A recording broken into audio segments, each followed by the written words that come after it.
네, 안녕하세요. 중국소상공인연합회 부회장 차광길입니다. 오늘 우리 소상공인 노무세무법률 서비스 세 번째 강의 준비했습니다. 오늘 강의 제목은 취업규칙 작성 및 회사의 규정 정비에 대한 것입니다. 강사님은 박원철 노무사님이시고요. 고려대학교 법학과 석사과정 소개하셨습니다. 2010년 공인노무사 시험 합격하셨습니다. 유한 노무법인 파트너 노무사님이십니다. 그리고 공공기관과 공기업의 인사위원으로 활동하고 계십니다. 박원철 노무사님 모시겠습니다. 소개해 주신 대로 저는 2010년에 노무사 시험을 합격했고요. 지금 현재 11년 차 이제 노무사 생활을 하고 있습니다. 이제 제가 할 강의는요. 소상공인 노무세무 법률 서비스 중에서요. 저는 취업규칙 파트를 맡았는데요. 취업규칙이라는 단어가 되게 생소하시죠? 네, 취업규칙이라고 하는 게 사규라고 하면은 아마 아실 것 같아요. 회사 내의 규정, 이걸 우리가 사규 이렇게 부르시죠. 네, 이것을 법정 용어로는 취업규칙 이렇게 부릅니다. 그래서 그냥 회사 내의 규범, 회사 내 규칙 이렇게 이해하시면 되겠어요. 자, 요거를 오늘 배우실 거는요. 목차를 한번 보실 건데 자, 안으로 쭉 내려가 보면요. 자, 제가 목차를 짜오기를 취업규칙이 무엇인지 맨 처음에 이제 사규 이렇게 들어는 보셨지만 정확한 정의를 모르시니까 제가 무엇인지를 설명드리고 그다음에 취업규칙의 효력 이거는 법적으로 취업규칙을 구비하시면 어떤 효력이 있다 이렇게 말씀드릴 거예요.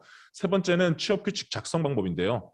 취업규칙을 회사에 두고 싶다. 그러면은 어떻게 취업규칙을 만들면 되는지 이런 절차들을 말씀드릴 거고요. 다음 네 번째는 반드시 들어가야 할 취업규칙 내용이라고 돼 있어요. 요거는 사규가 되려면은 적어도 이런 내용을 갖춰야 돼 하는 내용들입니다. 그리고 다섯 번째는 표준 취업규칙과 수정이 필요한 내용이라고 돼 있죠. 표준 취업규칙은 고용노동부 가시면요. 표준 취업규칙을 다운받으실 수 있어요. 근데 문제는 뭐냐면요. 고용노동부에 있는 내용이 상당히 좋은 내용으로 들어가 있어요. 그러다 보니까 이걸 좀 따라가기가 힘든 측면이 있거든요. 그래서 간편하게 만드시려고 하다가 오히려 회사의 규정이 거의 뭐 대기업 수준까지 올라갈 수 있다. 이러면 좀 힘들어질 수 있겠죠. 그래서 표준 취업 규칙 중에서 이런 것들은 좀 조심하시면 좋겠다. 이렇게 지금 말씀드리려고 합니다. 자, 전체적 개관은 이렇게 짜놨고요. 그 다음에 또 여러분들이 그 질문 있으시면은 컨설팅 시간이 별도로 있다고 들었습니다. 컨설팅 때 질문해 주시면은 제가 또 어떤 실무적으로 어떤 이슈가 있는지 그리고 어떻게 해결할 수 있는지 이런 것들을 말씀드리도록 하겠습니다. 자, 하나씩 좀 시작을 해보겠습니다. 첫 번째 목차 취업규칙이 무엇인지를 들어가 보시면요. 자, 주로 이런 질문들을 하세요. 요즘 사업하기 되게 힘드시죠? 코로나 때문에 저희가 그 고용노동부에서 근로감독이 좀 안 나오고는 있었어요. 근데 최근에 있어가지고 6월 달부터 이제 슬슬 근로감독이 시작됐습니다. 그럼 근로감독이 왔다, 뭐 받아보신 분들은 알 겁니다. 갑자기 공문이 와요. 근로감독관에 공문이 날라오면서 자, 근로감독이 들어갈 테니까 뭐뭐뭐 준비해라 이렇게 나옵니다. 그랬을 때 이미 강의 들으셨던 근로계약서 준비해라 이거 나올 거예요. 그 다음에 회사의 취업규칙을 준비해라 이렇게 돼 있어요.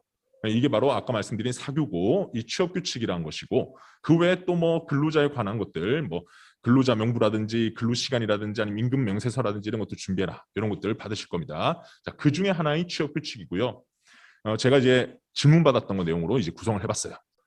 고용노동부에서 근로감독이 나온다고 하는데 취업규칙을 보여줄 것을 요구합니다. 그럼 취업규칙이라는 게 대체 무엇일까요? 라고 하고 있습니다.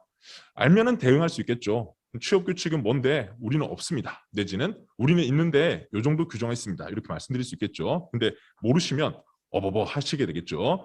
그러다 보면은 안 걸릴 것도 걸리게 된다. 이렇게 말씀드릴 수 있겠고요. 그럼 정의를 한번 보시면요. 약간 어려운 용어로 돼 있어요.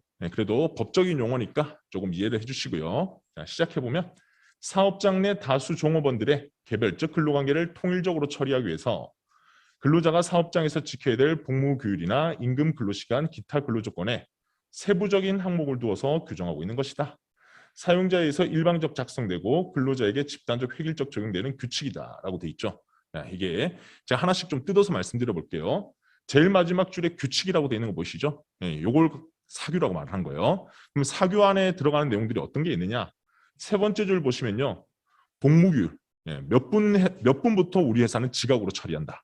그리고 결근은 몇 회까지 허용하고 그 다음부터는 해고한다. 이런 것들 있죠. 자, 이런 거 복무규율이라고 하고요. 그럼 임금은 뭐냐? 임금은 뭐 여러분들 사업장에서 시급으로 규정할 수도 있지만은 만약 성과급제를 둔다. 그랬을 때 그냥 구두로만 하실 수도 있죠. 구두로만 개근했을 때요. 20일 개근하시면은 돈 10만 원 더 드릴게요. 이렇게 할 수도 있지만 이걸 규정화 시키는 거예요. 그렇게 해서 회사 내 제도화 시키는 겁니다. 임금이고요. 그다음 근로 시간은요. 우리 사업장은 몇 시부터 몇 시까지가 근무 시간이다. 그래서 9시 출근하셔야 되고 6시 퇴근하셔야 되고 그다음에 저녁조는 몇 시에 출근하고 몇 시에 퇴근하고 이런 것들이 명시되는 게 취업규칙 내용에 들어갑니다. 그래서 네 번째 줄 가시면은 세부적 항목을 두어서 규정한다라고 돼 있죠. 네, 각각 내용들은 뒤에 가서 더 보실 거예요. 어쨌든 근로자한테 미치는 각종의 규정들이 다 들어가 있다. 이렇게 말씀드릴 수 있겠어요. 자, 그럼 어떤 효과가 있느냐? 첫 번째 줄 위로 올라가 보시면요. 다수의 종업원들의 개별적 근로관계를 통일적 처리한다라고 돼 있죠. 맨 처음에 뭐 알바생 한두 명 쓸 때야 그 사람들의 근로조건을 우리가 외울 수 있잖아요. A 근로자는 얼마, B 매니저는 얼마 이렇게 할 수 있는데 점점점 이제 근로자 수가 많아지면요. 골치가 아파요. 근로계약서를 일일이 챙길 수도 없죠. 그랬을 때 우리 회사는 이렇게 하겠다라고 하는 것을 제도화하는 것이 취업규칙이다. 이렇게 보시면 되겠어요. 그래서 만들면 편해요. 회사 내에 법이 되고 회사 내에 기준이 되기 때문에 이 부분을 어기시면은 회사 내에 이제 징계를 한다든지 아니면 이대로 우리는 임금 지급한다든지 이렇게 되기 때문에 편해진다. 이렇게 말씀드릴 수 있겠어요. 자, 그래서 용어는 제일 마지막 줄에 있는 사규 이렇게 불리기도 하고요. 또는 회사 내 법률 이렇게 불리기도 합니다. 자, 근로계약서는 쓰라고 하는 건 들어보셨는데 아마 취업규칙은 꼭 써야 되는가 생소하실 거예요. 밑으로 한번 가보시면 취업규칙에 관해서는 명칭은 중요하지 않다라고 제가 써놨죠. 네, 명칭은 어떤 거라도 근로자한테 획일적 적용되면 다 취업규칙에 들어갑니다. 취업규칙이라고 하는 건 근로기준법의 용어고요. 실제 여러분들이 쓰시는 용어는 좀 다를 수 있겠어요. 아마 지금 사업하시는 분들 중에서 직장생활 하신 분들도 계실 것 같아요. 그랬을 때 뭐 복무규정, 인사규정, 연봉제 규정 이런 거 들어보셨죠? 휴가 규정 이런 것들. 자, 모든 규정들을 다 묶어서 근로자들한테 직원들한테 적용되는 획일적 뭔가 지침 이런 것들, 매뉴얼 이런 것들을 다 우리는 취업규칙이라고 합니다. 자, 그래서 취업규칙 용어라는 건 별거 아니죠. 취업규칙은 회사 내 만약 규정이 있으면 또는 매뉴얼이 있으면 된다 이렇게 말씀드릴 수 있겠고 제일 마지막 줄에 제가 업무 매뉴얼 물음표라고 써놨죠. 이건 뭐냐면요. 만약 회사 내에 제 머릿속으로만 있는 거예요. 머릿속으로만 요번에 우리 출근 시간은 9시에서 6시야. 이렇게 얘기를 하고 그다음에 겨울에는 1시간씩 늦게 출근해야 돼. 이런 것들 머릿속으로만 담고 있어요. 그럴 때 우리가 취업규칙이라고 하지 않습니다. 두 번째, 업무 매뉴얼은 뭔가 일이 터졌을 때요. 손님에 대한 대응 방법. 네, 뭐 커피를 쏟았을 때 청소하는 대응 방법, 그다음 진상 고객 만났을 때 대응 방법 이런 것들을 만드셨다. 네, 그런 것들도 근로자의 근로 조건이 아니죠. 네, 그럴 때는 업무 매뉴얼은 근로 조건에 관한 것이 아니다라고 한다면 그거는 사규가 아니다라고 보는 겁니다. 그래서 기억하셔야 될 거는 용어는 중요하지 않고 안에 들어갈 내용이 근로자의 근로 조건하고 관련 있는 것들. 근로자에게 뭐 임금이라든지 근로시간이라든지 아니면은 뭐 징계라든지 이런 것들이 적용되는 것들 그런 것들을 사규라고 합니다. 자, 취업규칙에 대한 정의를 한번 보셨고요. 다음 밑으로 한번 가보겠습니다. 내려가지지가 않네요. 조금 페이지를 내려주시면 다음 두 번째는 취업규칙의 효력이라고 되어 있죠. 효력 부분을 한번 같이 보시도록 하겠습니다.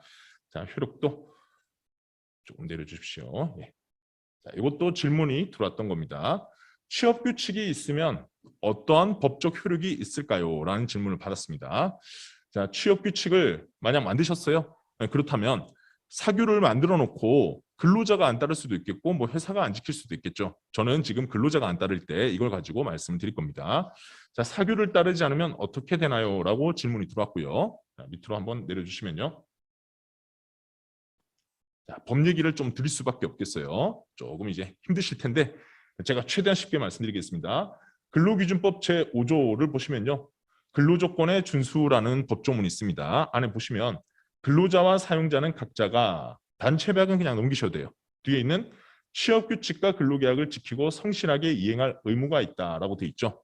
그렇게 해서 우리 근로기준법의 대원칙은요. 사장님도 본인이 작성한 취업규칙을 지키셔야 되지만 근로자도요. 취업규칙이 회사에 있다. 사규가 회사에 있다. 그러면 그걸 준수하셔야 됩니다. 준수하는 게 의무다. 이렇게 얘기할 수 있겠고요. 자, 밑에 또 질문 제가 써놨죠. 취업 규칙을 이행하지 않으면 제재를 받을 수 있나요? 라고 돼 있죠. 자, 근로자들이 지키지 않는다. 알바생들, 직원들이 지키지 않는다. 그랬을 때는 당연히 취업 규칙에 따라서 뭔가 제재를 가할 수 있다. 이렇게 말씀드릴 수 있겠어요. 또 밑으로 한번 내려보시면. 자, 그러면 97조 보겠습니다. 근로자가 지키지 않는 경우보다 지금 이 97조로 보여드리는 건 사장님이 취업 규칙을 작성해 놓으시고 안 지키는 경우들이 있다는 거예요. 사규로 만들어 놓고 깜빡하시고 안 지키는 경우가 있다는 거예요. 자, 그렇게 됐을 때 어떻게 될까? 조문을 보시면요. 근로기준법 제97조 보시면 취업 규칙에 정한 기준에 미달하는 근로조건을 정한 근로계약은 그 부분에 관해서는 무효로 한다. 그리고 무효된 부분은 취업 규칙에 정한 기준에 따른다라고 돼 있죠. 그래서 제가 지금 예시를 한번 드러났습니다. 취업 규칙에 정한 월급이 200만 원이고 근로계약서에서 정한 월급이 180만 원이다. 그러면 근로계약서가 더 적죠. 임금이 더 적죠. 취업 규칙이 더 많죠. 그렇게 됐을 때 뭐가 적용되냐 이 얘기입니다. 자, 그랬을 때 근로기준법 제97조 그대로 따라가 보시면 다시 법조문을 보시면 취업 규칙이라고 하는 것에 미달하는 근로계약서는 무효가 되는 거예요. 그리고 뭐가 적용되냐? 취업 규칙이 적용되는 거예요. 그러면 밑에 있는 사례를 보시면 월급을 200만 원으로 정하셨죠. 그런데 근로계약서에는 180이라고 쓰셨죠. 그러면 근로계약서가 미달되잖아요. 취업규칙에. 미달되기 때문에 근로계약서가 무효가 되고요. 근로기준법에 의해서 취업규칙인 200만 원이 그대로 적용되는 겁니다. 그래서 작성하실 때 취업규칙은 높게 작성하시면 안 되는 거예요. 임금 같은 것들은 최저로 만들어 놓으시고 그 다음에 이 근로조건에 대해서는 근로계약서를 통해서 통제하시거나 아니면은 임금 같은 것들은 차라리 직급제라든지 이런 것들을 만드셔야 혼동이 오지 않는다. 이런 것들 이제 다른 회사 거 그냥 갖고 오셨다가 실수하시는 경우들이 있어요. 다른 회사의 임금 같은 것들 안 보시다가 다른 회사 보니까 기본이 250만 원인데 우리 회사는 그냥 최저임금 수준으로 줄 생각이었는데 보니까 250만 원이 그대로 적용되는 경우가 있다는 거죠. 그러면 취업규칙 만드실 때 하나하나 꼼꼼하게 안 보시거든요. 이 조문이 생각보다 많아요. 90개, 100개 이렇게 됩니다. 그걸 언제 다 보고 있습니까? 안 보시다가 그냥 이거 만들어 놓으니까 법적으로 문제 없대 하고 그대로 복사하셨다가 나중에 보니까 직원들이 퇴사하신 다음에 우리 회사는 사규도 안 지킨다 하면서 이제 고용노동부 달려가는 거예요. 그럼 달려가면 이제 꼼짝없이 당신네 회사 취업규칙은 200만 원인데 왜 180 줬어? 이렇게 하면서 돈 더 줘라. 이런 일이 생길 수 있다는 겁니다. 자, 그래서 취업규칙이 생각보다 법적 효력이 세구나. 이렇게 일단 알아두시고요.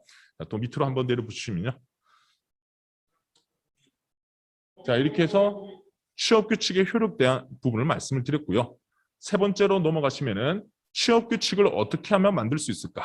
작성 방법을 보도록 하겠습니다. 자, 취업규칙 작성 방법 안으로 가보시면요. 자, 첫 번째 또 질문입니다. 취업규칙 사규를 작성하지 않아도 될까요? 첫 번째 질문이고 두 번째 질문은요. 취업규칙 사규는 어떤 규모의 사업장으로부터 필수적으로 만들어야 될까?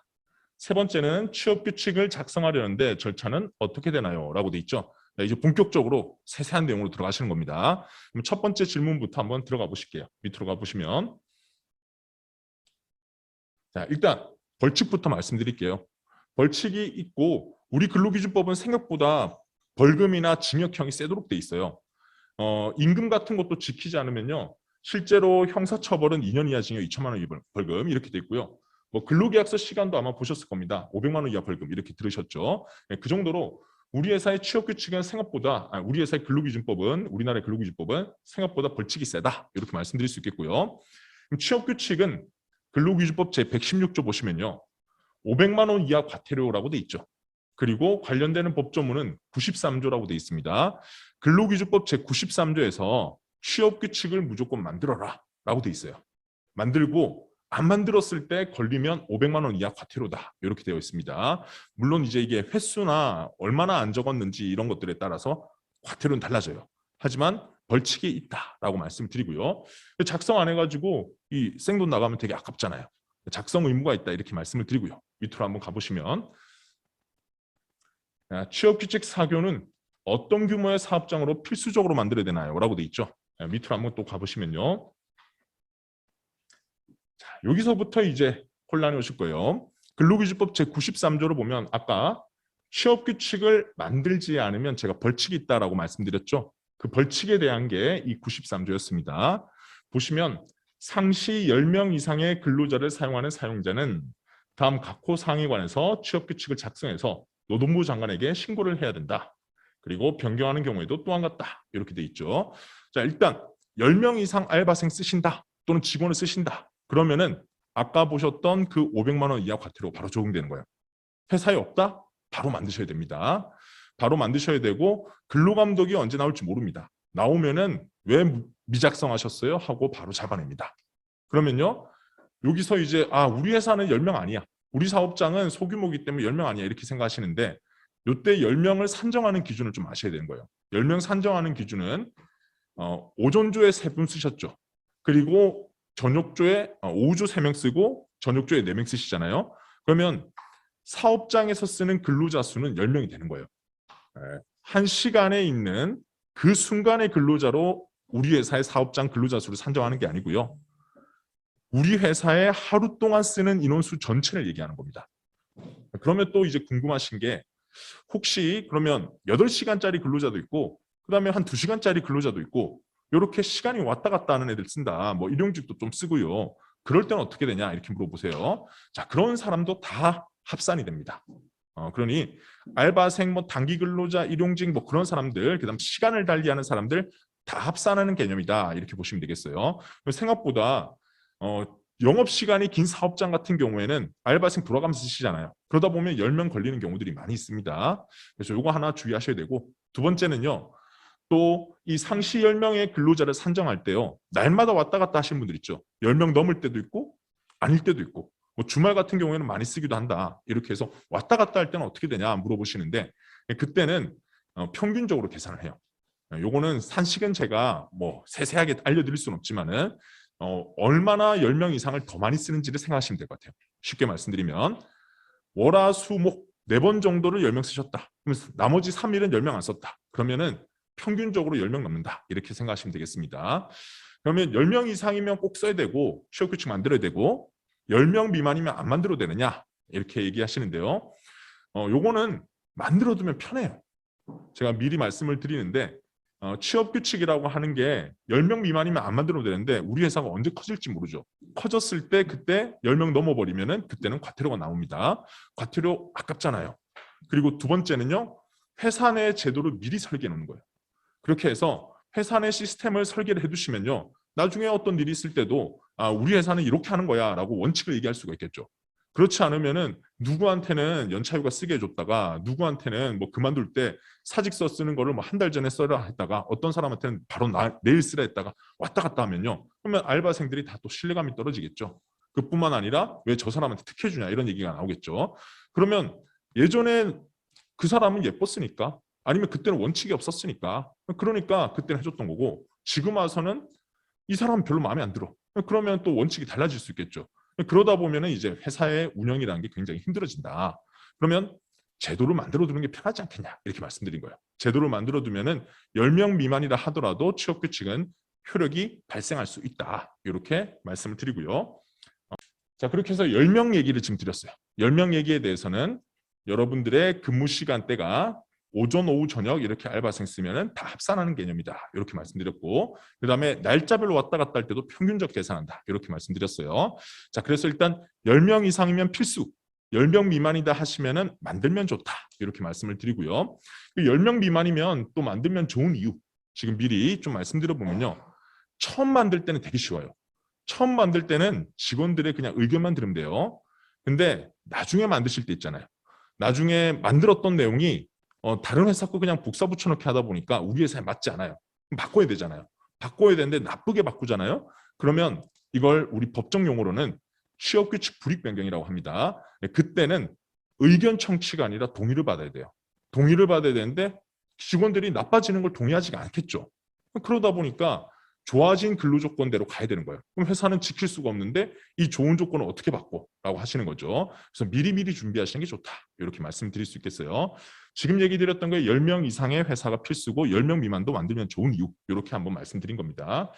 그리고 또 절차가 남아 있습니다. 절차 보시면 사용자가 만든다라고 돼 있죠. 첫 번째 줄 끝에 가시면 사용자는 다음 각호 사항을 작성한다. 그리고 신고한다. 이렇게 돼 있죠.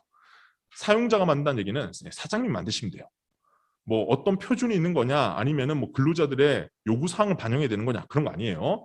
사장님이 우리 회사에 적용시키고 싶은 내용들로 그냥 구성을 딱 하시면 됩니다. 그러니 처음 만들 때 신중하게 잘 만들면 된다. 이렇게 말씀드릴 수 있겠고요. 그리고 또 아래로 가시면요. 93조의 두 번째 줄 가시면 다음 각호 사항에 관한 취업 규칙을 작성해서 노동부 장관에게 신고하라라고 돼 있죠. 작성만 한다고 끝나는 게 아니라 고용노동부에 신고하시는 거예요. 그럼 고용노동부 신고는요. 여러분들의 사업장이 있으신 곳 있죠. 거기 관할 고용노동부 관청 있죠. 거기다가 제출하시는 겁니다.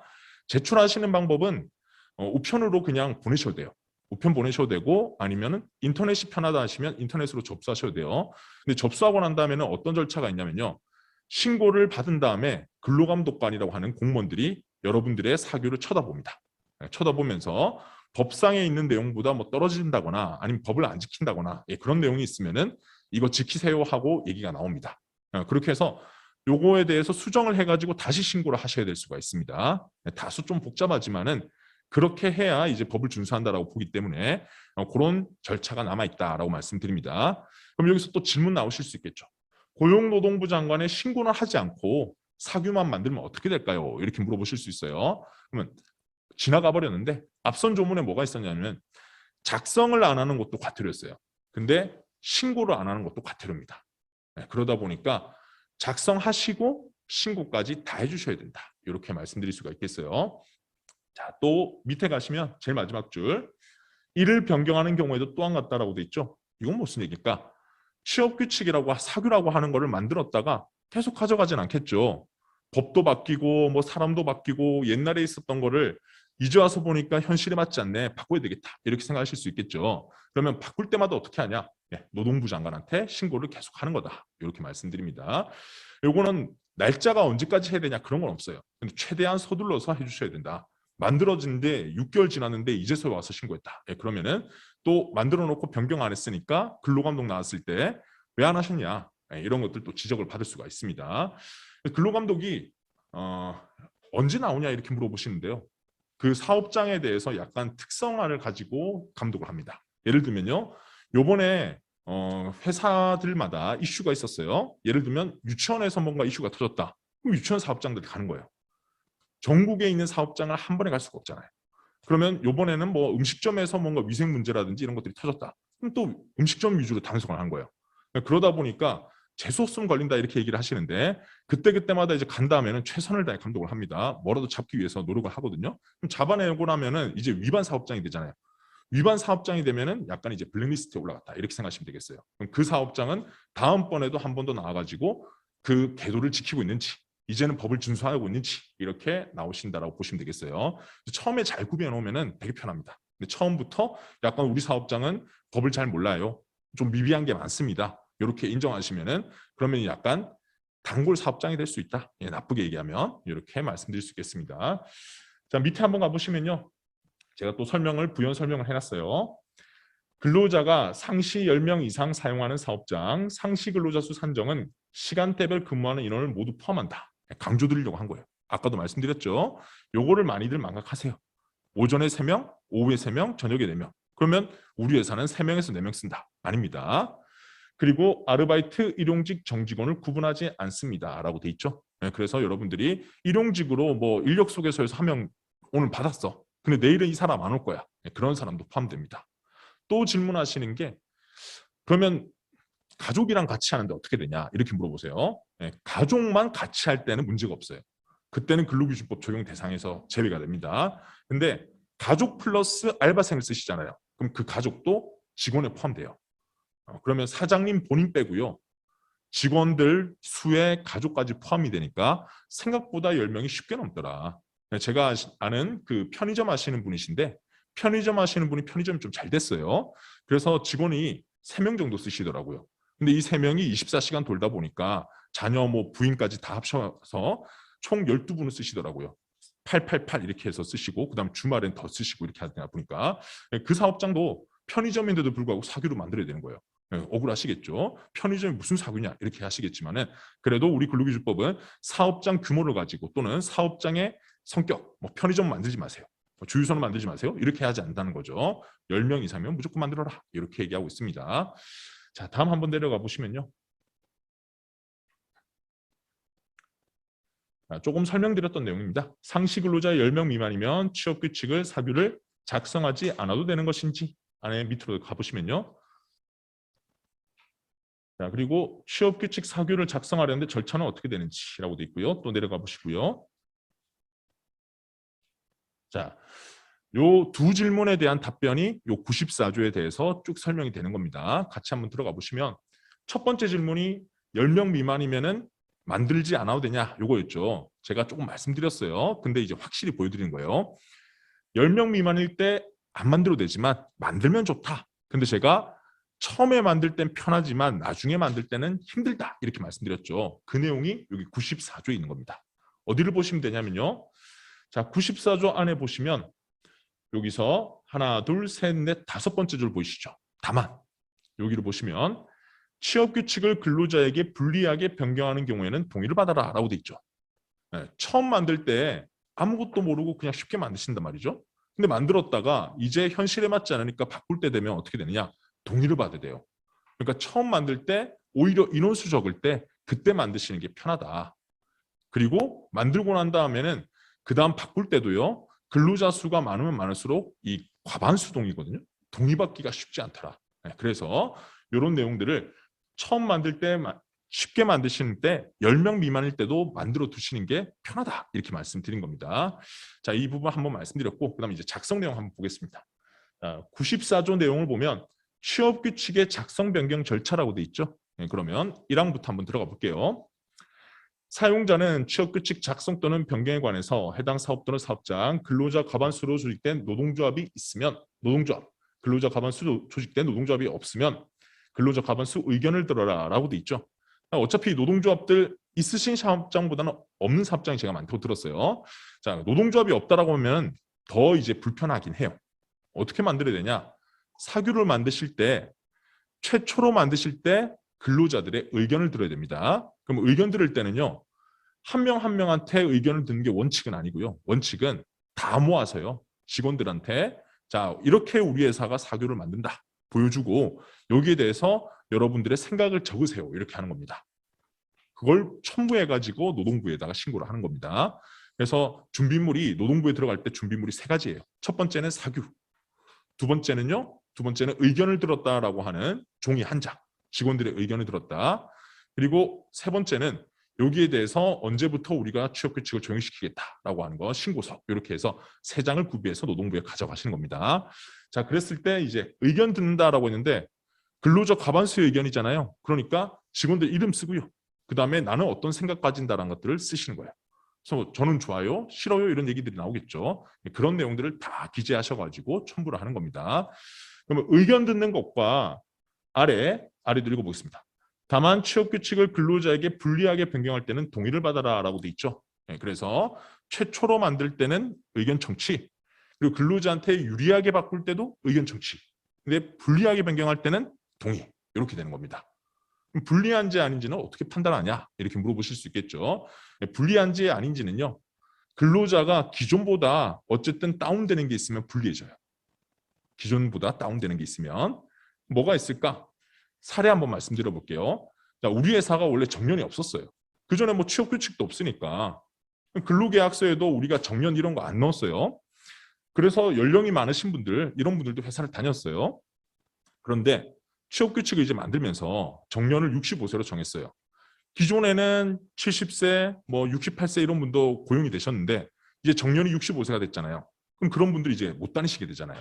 이런 것들이 취업 규칙을 처음 만들었지만 불이익 변경이다. 이렇게 본 사례가 있습니다. 그래서 여러분들은 기존에 있었던 것과 비교했을 때 나빠지느냐 이렇게 보시면 되겠어요. 불이익이라는 건 기존에 있었을 때 보다 나빠지면 불이익이다. 그럼 기존에라는 게 없어요. 이렇게 말씀하시면 그럼 불이익이 아닌 거예요. 이렇게 간단하게 이해하시면 되겠습니다. 그러면 사규를 처음 만들 때는 기존보다 나빠지는지 체크하시면 되겠고 사규가 있는데 여러분들이 변경하셨다. 그랬을 때는 기존 사규에 비해서 나빠지는지를 보시는 겁니다. 자, 그러면 동의가 쉽지 않겠죠. 의견 청취야 그냥 의견만 들으면 되는데 동의는 직원들의 과반수의 동의를 받아야 되거든요. 이 과반수 동의를 받을 때도 직원들 모아놓고요. 설명을 하셔야 되는 거예요. 이렇게 바뀐다. 이렇게 바뀌니까 동의해라. 이렇게 하는 거예요. 그럼 직원들이 나빠지는데 동의할 리가 없겠죠. 그래서 이게 동의받기가 쉽지 않다. 이렇게 말씀드린 거예요. 처음 만들 때 신중하게 잘 만드셔야 된다. 이렇게 말씀드린 거고요. 자, 이렇게 해서 동의에 대한 얘기를 한번 봤고요. 다음에 2항 가시면요. 사용자는 93조에 따라 취업규칙을 신고할 때 제1항의 의견을 적은 서면을 첨부해라 라고 돼 있죠. 아까 제가 말씀드린 겁니다. 노동부에 신고를 하셔야 취업규칙은 만드는 절차가 끝이 나요. 그러면 작성을 신고할 때 의견 적은 서면이 제가 3가지 준비해야 되는 것 중에 하나가 되는 거예요. 취업규칙 내용 하나, 의견 들었던 거 서류 하나, 그 다음에 신고하겠다는 신고서 하나 이렇게 되는 겁니다. 자, 이렇게 되는데 그러면 의견 안 들으면 어떻게 되냐 물어보시는 분들이 있어요. 의견 안 듣고 그냥 취업규칙만 노동부에 신고하면 어떻게 되느냐. 당연히 노동부에서는 의견 청취한 거 서면 갖고 오라고 그럽니다. 신고를 안 받아주는 거죠. 그리고 두 번째, 그럼 근로감독이 나왔는데 신고도 안 했고 의견도 안 들었습니다. 라고 하면 아까 보셨던 과태료가 나온 거예요. 그래서 취업규칙을 구비하시겠다, 사규를 구비하시겠다 라고 한다면은 요거 절차를 밟아주셔야 된다. 이렇게 말씀드립니다. 자, 다음 밑에 참고표 또 보시면은 제가 강조하고 싶은 내용이었어요. 과반수의 의견을 듣는 것, 동의를 얻는 것, 집단의 회의 방식을 거치는 것을 의미한다. 이게 무슨 얘기냐? 이게 여러분들 실제 하기 좀 힘드실 수 있어요.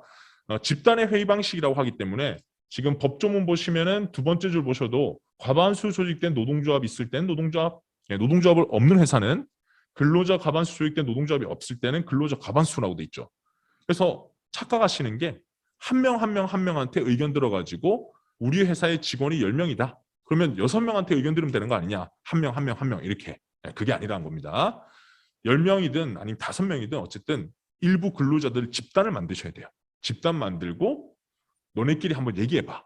그렇게 하는 시간을 주면서 자, 의견을 자유롭게 개진해 보세요. 이렇게 가셔야 된다. 들어보니까 머리 아프시죠? 그래서 동의가 쉽지 않다라고 말씀드린 거예요. 그럼 직원들끼리 얘기할 때 야, 이거 전부 다 나빠지지 않았냐? 이런 얘기 하겠죠. 나빠졌는데 동의할 리가 없겠죠. 그래서 이런 것들은 직원들하고 직원들의 근로조건이 한순간에 나빠지는 거기 때문에 충분히 커뮤니케이션을 해라. 이렇게 얘기를 하는 겁니다.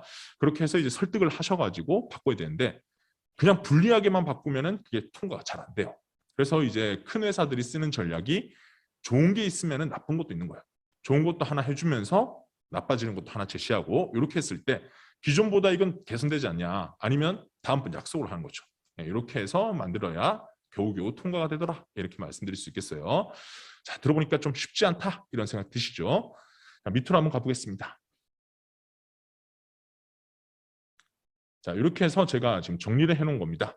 취업규칙을 작성할 때는 어떻게 하느냐? 취업규칙 작성할 때는 취업규칙을 처음 만드실 때는 근로자한테 의견들을 들으시면 된다. 그리고 노동부에 신고를 하시면 된다. 두 번째는요. 취업규칙을 유리하게 변경하신다? 그러면 취업규칙 변경에 대해서 근로자들의 의견을 들으면 된다. 유리한지 아닌지는 전과 비교하시면 된다. 전보다 좋아졌다? 유리한 변경. 전보다 나빠졌다? 불리한 변경. 이렇게 돼 있고요. 자, 의견 청취하고 그다음에 노동부 신고하시는 게 유리한 변경이고요. 또 세 번째 갑니다. 세 번째는 취업규칙 불리한 변경일 때는요. 불리한 변경은 근로자의 동의를 얻어야 되고 이때도 과반수 동의고 노동부 신고를 해야 된다. 그래서 노동부 신고는 계속 따라붙죠. 좀 불편할 수 있겠구나라고 하기 때문에 제가 계속 거듭 말씀드리지만 그래서 처음 만드실 때 잘 만드셔야 되는 겁니다. 밑에 보시면요.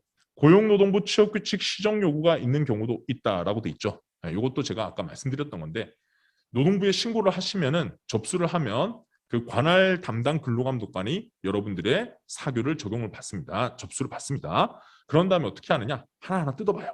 뜯어보면서 법에 있는 거하고 다르게 돼 있느냐? 아니 법보다 부족하냐? 이런 것들을 보시는 거예요. 그런 다음에 어떻게 하느냐?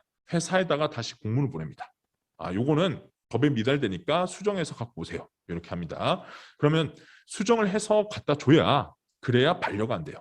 그럼 반려가 되려면 다시 처음부터 하셔야 되겠죠? 굉장히 불편하잖아요.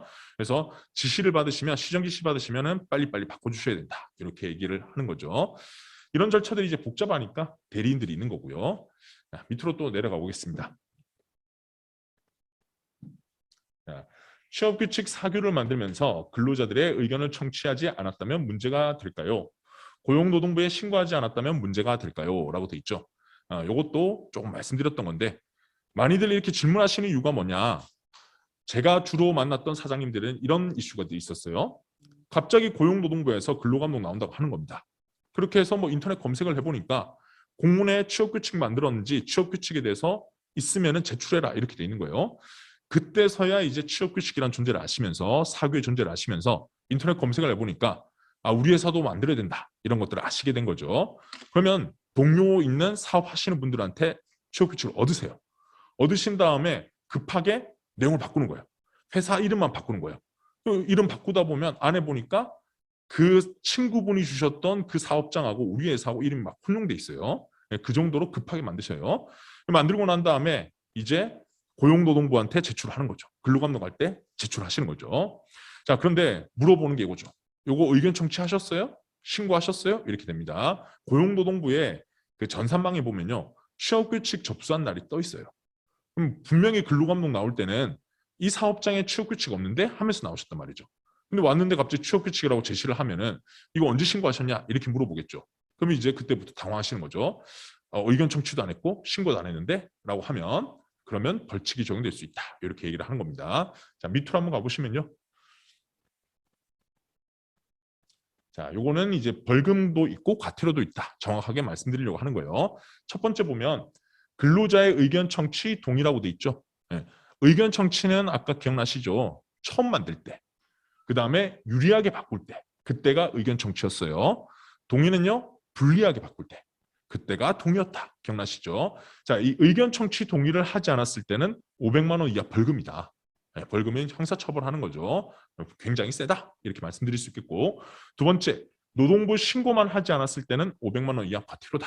이렇게 돼 있죠. 네, 신고 과태료하고요. 벌금하고 따로따로 나올 수도 있습니다. 그러면 최대 500만 원 벌금, 500만 원 과태료, 1000만 원. 네, 그냥 좀 실수했을 뿐인데 너무 가혹하지 않냐 이렇게 얘기할 수 있겠죠. 물론 이게 두 개가 1000만 원이 그대로 나오지는 않습니다. 그렇다 하더라도 어쨌거나 사업하는데 실수 좀 했다고 범죄자가 되고 과태료 내고 이건 너무 가혹하지 않습니까? 라고 하시는 분들이 많아요. 그래서 요거는 미리미리 알아두시면 좋다. 이렇게 계속 말씀을 드린 겁니다. 자, 또 밑으로 한번 내려가 보겠습니다. 자, 이것도 취업규칙 사규의 내용을 취업규칙이나 사규의 내용을 노동부에서 변경을 명령했습니다. 그런데 노동부의 변경 명령을 따르지 않으면 불이익이 있을까요? 라고 돼 있죠. 자, 밑으로 한번 가보겠습니다. 자, 어떤 근거로 아무리 너네가 고용노동부지만 어떤 근거로 내가 만든 취업규칙을 마음대로 바꾸느냐 이렇게 또 얘기하시는 분들이 있어요. 요거는 어떤 사장님이 계셨냐면요. 근로기준법에서 취업규칙을 만드는 사람은 사장님이다 이렇게 돼 있었잖아요. 사장님이 취업규칙 만든다라고 해서 제가 마음대로 만들었어요. 그런데 갑자기 노동부에서 이래라 저래라 하는 거죠. 그러면 노동부는 뭔데 이 취업규칙을 너네가 마음대로 만들라고 하냐, 바꾸라고 하냐 이렇게 이제 불만을 가지신 겁니다. 거기에 대한 법적 근거가 96조에 있다는 겁니다. 근로기준법 제96조를 읽어보시면 이렇게 돼 있죠. 고용노동부 장관은 법령이나 단체백에 어긋나는 취업규칙의 변경을 명할 수 있다.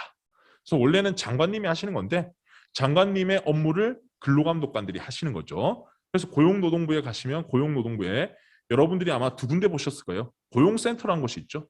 그 다음에 고용노동부 고용노동청이 있죠. 고용노동지청이라고 하는 곳이 근로감독관들이 계신 거예요. 그곳에서 여러분들이 노동법 위반한 걸 잡아내는 거고요. 그 말고 뭐 지원금이라든지 뭐 실업급여라든지 이런 것들 하시는 게 센터예요. 센터에서는 근로감독이 나오지 않아요. 그럼 이제 이 근로감독관들은 또 어떤 집이 있는지 궁금하실 것 같아서 이것도 좀 첨언을 해보면요. 근로감독관들을 좀 무시하시는 분들로 계신 걸로 제가 알고 있어요. 근데 근로감독관들은요. 사법경찰관리의 지위에 있습니다. 그래서 근로감독관들이 노동법 위반에 대해서는 이분들이 수사권을 가져요. 그렇게 해서 수사하신 다음에 그 내용을 검찰로 넘겨요. 그럼 검찰에서는 이제 기소를 하는 거예요. 그래서 우리가 일반적인 뭐 폭행 사건이나 뭐 사기 사건 이런 것들은 경찰서 가시잖아요. 그 경찰서들은 일반적인 형법을 다룬다라고 보시면 되겠고, 그거 말고 뭐 세무라든지 그다음에 근로감독이라든지 이런 것들은 각각의 공무원들이 또 전문 분야가 있잖아요. 그분들이 사법경찰의 지위에 있다 이렇게 보시면 되겠어요. 그래서 근로감독관들이 경찰관으로서 수사를 하시는 거고 실제로 보면요 구속영장도 갖고 와서 체포도 하기도 합니다. 임금체불이 있다거나 근로기준법 위반이 있을 때. 또 그뿐만 아니라 실제 수갑도 갖고 있습니다. 그래서 여러분들은 근로감독관은 경찰이다 이렇게 보시면 되겠어요. 다시 돌아와서요. 이렇게 노동부 장관이 근로감독관들한테 업무를 줬고 그분들이 취업규칙에 대해서 심사를 한다. 그렇게 해서 변경을 명할 수 있다. 법의 근거가 있다. 이렇게 말씀드린 거고 밑으로 가시면요. 자, 114조 보시면 어느 하나에 해당하는 자는 500만 원 이하 벌금에 처한다라고 돼 있죠. 네, 여러분들의 근로감독이 낮다. 가정을 해보면요. 여러분들의 취업규칙 보다가 취업규칙은 있으시네요. 의견도 들으셨네요. 하다가 쭉 보다 보니까 너무 옛날에 만들었어. 너무 옛날에 만들었으면 지금 법하고 안 맞는 것들이 있겠죠. 근로기준법 최근에 많이 바뀌었잖아요. 예를 들면 11월 달부터 시행되는 거 있죠. 급여 명세서 교부해라. 그런데 우리 회사의 취업규칙에는 너무 옛날 거라서 그런 게 없어요. 그러면 요거 바꾸셔야 된다라고 얘기하겠죠. 근데 그때 그냥 흘려듣는 거죠. 예. 하고 안 했다. 그러면 여기 114조 500만 원 이하 벌금 2호 96조 2항에 따른 명령을 위반한 자 이렇게 해서 500만 원 이하 벌금에 처할 수 있다라고 되어 있습니다. 자, 벌칙은 근거가 있다. 그래서 요거 명령하면은 따르셔야 된다. 이렇게 말씀드릴 수 있겠어요. 자, 또 밑으로 한번 내려가 보겠습니다. 자, 4번에 반드시 들어가야 될 취업규칙의 내용이라고 돼 있죠. 자, 요거 한번 또 내려가 보겠습니다. 어떤 내용들이 취업규칙에 꼭 들어가야 될까? 네, 이런 것들 질문을 하셔가지고요. 자, 또 질문 들어가 볼게요. 취업규칙에 반드시 들어가야 되는 내용이 있을까요? 그리고 두 번째 질문. 근로기준법에서는 우리 회사에 적용되지 않는 내용도 제시되는 것 같은데 우리 회사에만 적용되는 내용들로 구성해도 될까요? 라고 돼 있죠. 자, 그럼 근로기준법 어떻게 생겨먹었는지를 보셔야 이해가 좀 되시겠죠. 이것도 법을 한번 보셔야 되겠습니다. 밑으로 가보시면 자, 근로기준법 제93조 내용입니다. 93조 보시면 상시 10명 이상 근로자 사용하는 사용자는 다음 각호 사항에 관한 취업규칙을 작성해서 신고해라. 요 위에 있는 줄들은 여러분들이 읽어보셨죠? 제가 아까 소개드렸던 그 내용입니다. 그리고 아래 1호부터 뭐 쭉 나오고 있죠. 이게 원래 근로기준법 93조 전체 내용이에요. 1호부터 한번 가보실게요. 업무의 시작과 종료 시간, 휴게 시간, 휴일 휴가, 교대 근로에 관한 사항이라고 돼 있죠. 하나씩 좀 뜯어가지고 말씀드려 볼게요. 업무 시작과 종료는요. 우리 사업장이 몇 시에 일을 시작하고 몇 시에 끝난다. 이 얘기입니다. 그런데 사장님의 출퇴근 시간 적는 게 아니고요. 직원들의 출퇴근 시간 적는 거예요. 그러면 직원들이 뭐 교대제로 운영한다든지 아니면 직원들마다 근로시간이 다를 수 있잖아요. 그랬을 때는 총괄 시간을 쓰는 거예요. A조는 몇 시, B조는 몇 시 이렇게 하든지 아니면 대략적인 9시에서 18시를 기준으로 하는데 그런데 근로자들마다 달리 지정할 수 있다. 이런 식으로 적습니다. 다음 휴게 시간은요. 휴게 시간에 대해서는 뭐 근로기준법에 뭐 근로계약서 쓸 때도 들어보셨을 겁니다. 일일 8시간 근로하시면 1시간 적는 거죠. 8시간 미만 근무하시면 30분 적는 거죠. 그런 원칙들을 적는 겁니다. 적고요. 그 다음에 휴게 시간도 여러분들이 기억하셔야 될 건 바꿀 수 있다. 이런 것들을 명시해 주는 겁니다. 다음에 휴일. 휴일은요. 최근에 이제 근로기준법 개정으로 인해 가지고 공휴일들이 휴일로 들어오고 있죠. 그건 사업장마다 지금 다르고 있죠. 그 내용들은 아마 나중에 배우실 거라서 제가 구체적으로 말씀 안 드릴 텐데 옛날에는요. 휴일이 딱 2개밖에 없었어요. 일주일에 하루 쉬는 주휴일. 그게 무슨 요일이냐 물어보시는데 주일은 랜덤입니다. 사업장 지정하기 나름이에요. 꼭 일요일이 아니에요. 그러다 보니 그 일요일 날 꼭 쉬어야 되는 거 아니냐 이런 생각을 하시는 분들이 있는데 그러면 백화점은 일요일에 일을 하잖아요. 사업장마다 일요일에 일을 해야 되는 곳들이 있다는 거죠. 그러다 보니 주휴일은 일요일이 아니에요. 주일은 일주일에 하루만 쉬면 됩니다. 그리고 또 뭐가 있냐? 근로제 날 들어보셨죠? 5월 1일 근로제 날. 이 두 가지만 원래는 법정 휴일이었어요. 우리 근로기준법상. 그럼 명절은 뭐냐? 명절은 휴일이 아니었어요. 그날은 회사가 휴일로 지정하시면 휴일이 되는 거고 휴일로 지정하지 않으시면 휴일이 아니었던 겁니다. 이렇게 두 가지밖에 없었어요. 근데 지금 이제 사업장 규모에 따라서 점점점 공휴일들이 휴일로 들어가고 있습니다. 요거는 나중에 배우실 거니까 저는 이 정도까지 말씀드리도록 하겠습니다. 그러면 또 추가 질문들 하시는 게 일주일에 주일 하루만 주면 되면 총 우리 회사는 6일 근무해도 되느냐 이렇게 물어보세요. 주 5일제하고 주 6일제. 우리 법상은요. 주 5일제를 채택하고 있지 않아요. 근로기준법 제50조를 보시면 1일 8시간, 일주 40시간 근무할 수 있다 이렇게 돼 있어요. 그래서 8시간 곱하기 5일 하시면 40시간이죠. 그러다 보니까 5일 출근하는 거예요. 근데 8시간보다 적게 일을 하시면은 6일을 근무해도 40시간이 안 차잖아요. 예를 한번 드리면 6시간으로 일을 합니다. 6일을 출근시켜요. 그럼 36시간 일하셨죠. 법정 근로시간을 초과하지 않아요. 그럼 주일 하루 주죠. 주일 하루 주고 나면 끝이 나는 겁니다. 36시간 일주일 6번 일 시키고 주휴일 하루만 주더라도 법상 문제는 안 생겨요. 이런 것들이 여기 안에 들어간다는 겁니다. 우리 회사는 6일 근무한다. 일일 몇 시간 근무한다. 그리고 휴일은 무슨 요일로 한다. 이렇게요. 이렇게 설계가 돼 있으면은 뭐 근로자분들이 들어와서 왜 우리 회사 왜 이러냐 이렇게 했을 때 우리 회사는 사규가 원래 이렇다라고 하면은 간단하게 해결되잖아요. 네, 이런 것들이 미리 알아두시면은 대응하기도 좋고 설명하기도 좋다 이렇게 말씀드릴 수가 있겠어요. 그래서 근로 시간도 왔다 갔다 할 수 있습니다. 미리 설정 마시면. 그렇지 않으면 혼동스럽죠. 어떤 날은 4시간이라 어떤 날은 8시간이라 왔다 갔다 하면 힘들잖아요. 그래서 그런 것도 짜놓는 거예요. 짜놔서 월요일은 4시간 일하시고 화요일은 8시간 일하고 다음번 또 2시간 일하고 이런 식으로 왔다 갔다 하는 것도 충분히 가능하다. 법상에서는 하루 8시간 이내 시키세요. 그리고 일주 40시간 이내 시키세요. 이렇게밖에 안 돼 있습니다. 이렇게 돼 있으니까 그런 것들을 미리 설계하시면 좋다라고 말씀을 드립니다. 그다음 휴가 부분 보겠습니다. 1호 아직 보고 있고 휴가에 대한 부분도 적어라라고 돼 있는데 휴가는 어떤 게 있느냐? 휴가는 근로기준법상 휴가는 연차휴가 제도입니다. 연차휴가 제도인데 한 달 근무하면 하루 가지도록 돼 있죠. 그리고 1년 일하시면 15개 가지도록 돼 있죠. 그래서 1년을 일하시고 80% 이상 출근하시면 15개 휴가가 기본입니다. 근데 1년 미만인 사람들은 한 달 개근시 하루예요. 그러다 보니까 1년 딱 근무하고 퇴근하면 퇴직하면 어떻게 되느냐 이런 거 물어보시는데 요거는 고용노동부 해석상으로는 1년만 근무하면 휴가 26개 줘야 된다. 이렇게 지금 해석을 하고 있습니다.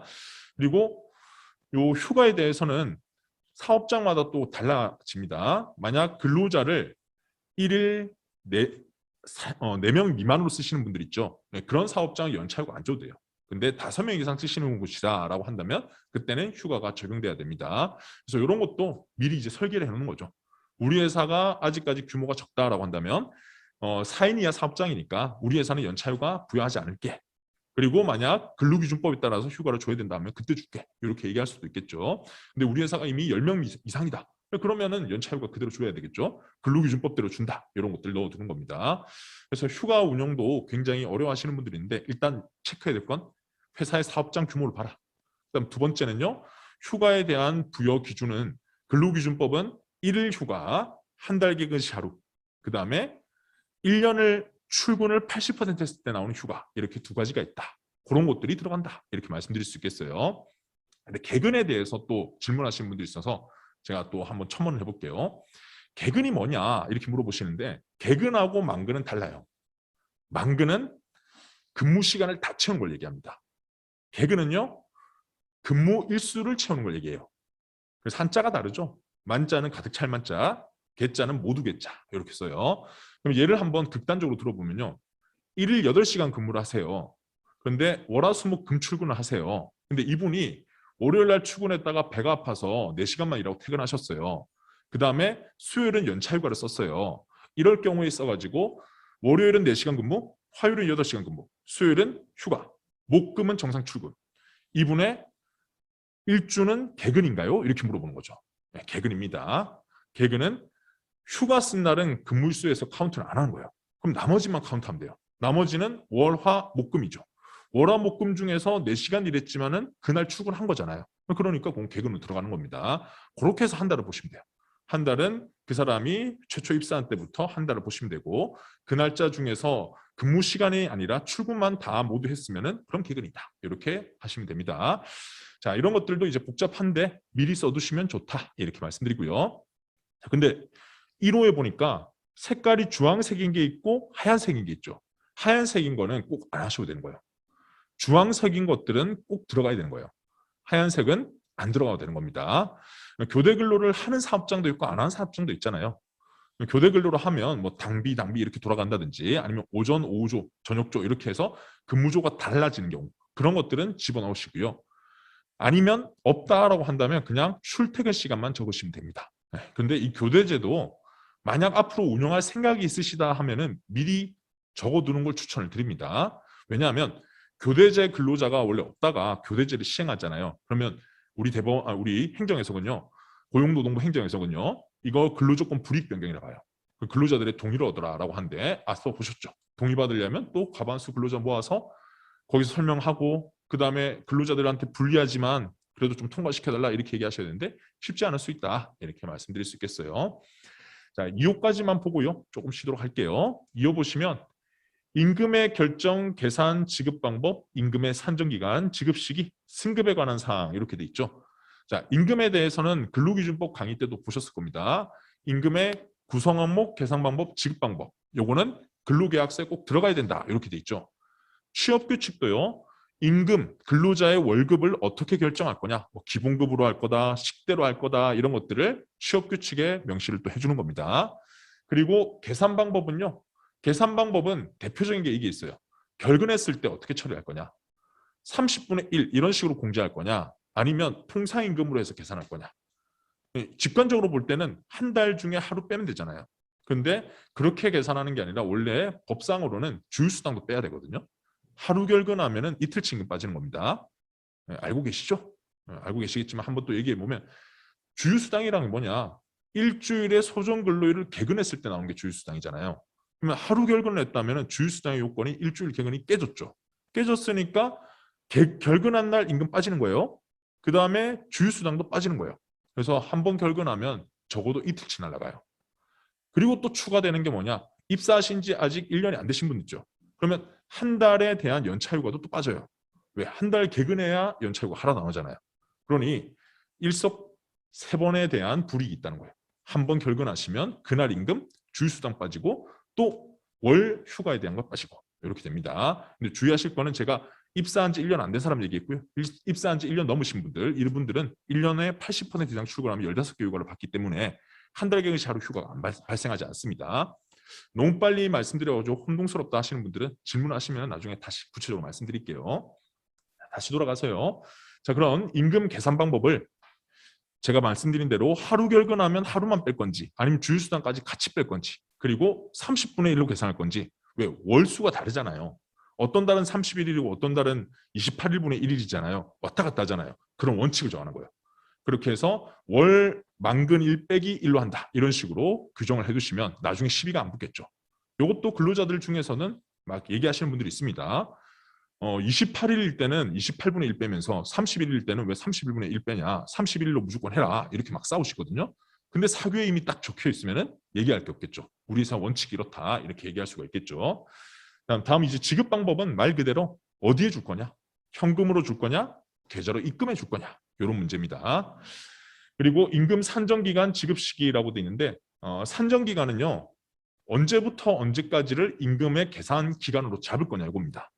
주로 보면 1일부터 말일까지 해서 다음 달 뭐 5일이나 10일 이렇게 주시죠. 근데 어떤 회사들은요, 1일부터 말일까지를 미리 땡겨서 월급을 20일 날 주는데 근무는 30일까지 한걸로 쳐줄게, 이렇게 해서 주는 회사도 있습니다. 좀 특이하긴 한데, 그런 곳들은 미리미리 돈이 들어와서 그런지 임금 계산 방법을 그렇게 잡으시더라고요.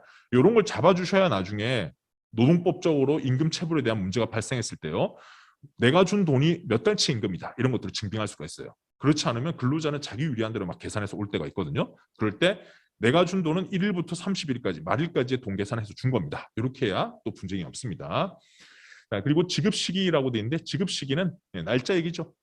날짜나 요일을 정하시죠. 주로 보면 10일 이렇게 정하실 수도 있고, 아니면 둘째 주 수요일 이렇게 정하실 수도 있죠. 이런 것들도 허용된다라고 보고 있습니다. 자, 그러면 임금에 관한 것을 보시다 보면 또 질문하시는 게, 임금을 그 본인 계좌로 꼭 넣어줘야 되냐, 이런 것도 또 질문하세요. 원칙은요, 현금으로 줘도 괜찮아요. 근데 요즘은 다들 계좌로 이체해 주시죠. 계좌 이체해도 괜찮습니다. 근데 본인 계좌로 하는 게 원칙이에요. 그러면 좀 문제가 되는 게, 이분들이 좀 신용에 문제가 있어서 뭐 자녀 계좌나 아니면은 뭐 부인 계좌나 이런 것들로 좀 넣어주면 안 될까, 이렇게 하는 경우들이 있어요. 그랬을 때는요, 법적 문제가 없어지려면은 정확하게 동의서라든지 그리고 수령에 따른 수령증을 받으시는 게 좋습니다. 그게 근로기준법에 문제는 없습니다. 그래서 취업규칙 적으실 때는 본인 계좌로 입금한다. 이렇게 원칙을 잡으시고요. 그런데 누군가가 예외가 좀 필요하다. 난 좀 다르게 해주면 안 될까? 하실 때는 꼭 그때그때마다 증빙 서류를 만드셔라. 그렇게 해서 몇일 날, 며칠 날 얼마 입금했다. 그리고 대신 누구한테 입금했다. 이렇게 해서 서명 받아주시면 그러면 문제가 발생하지 않습니다. 자, 이렇게 해서 2호까지 보셨고요. 이것도 승급에 관한 사항이란 부분은 하얗게 돼 있죠. 네, 승급에 관한 사항은 회사마다 다르죠. 승진할 수 있는 회사도 있고 아닌 회사도 있죠. 그리고 공무원 생각해 보시면 호봉이라는 거 들어보셨죠. 근속하면 임금 올라가는 거. 그런 제도가 있는 회사들은 두는 겁니다. 없다? 네, 안 두셔도 됩니다. 그러면 매년 임금이 그냥 정해진 임금대로 운영하셔도 된다. 이렇게 정리할 수가 있겠습니다.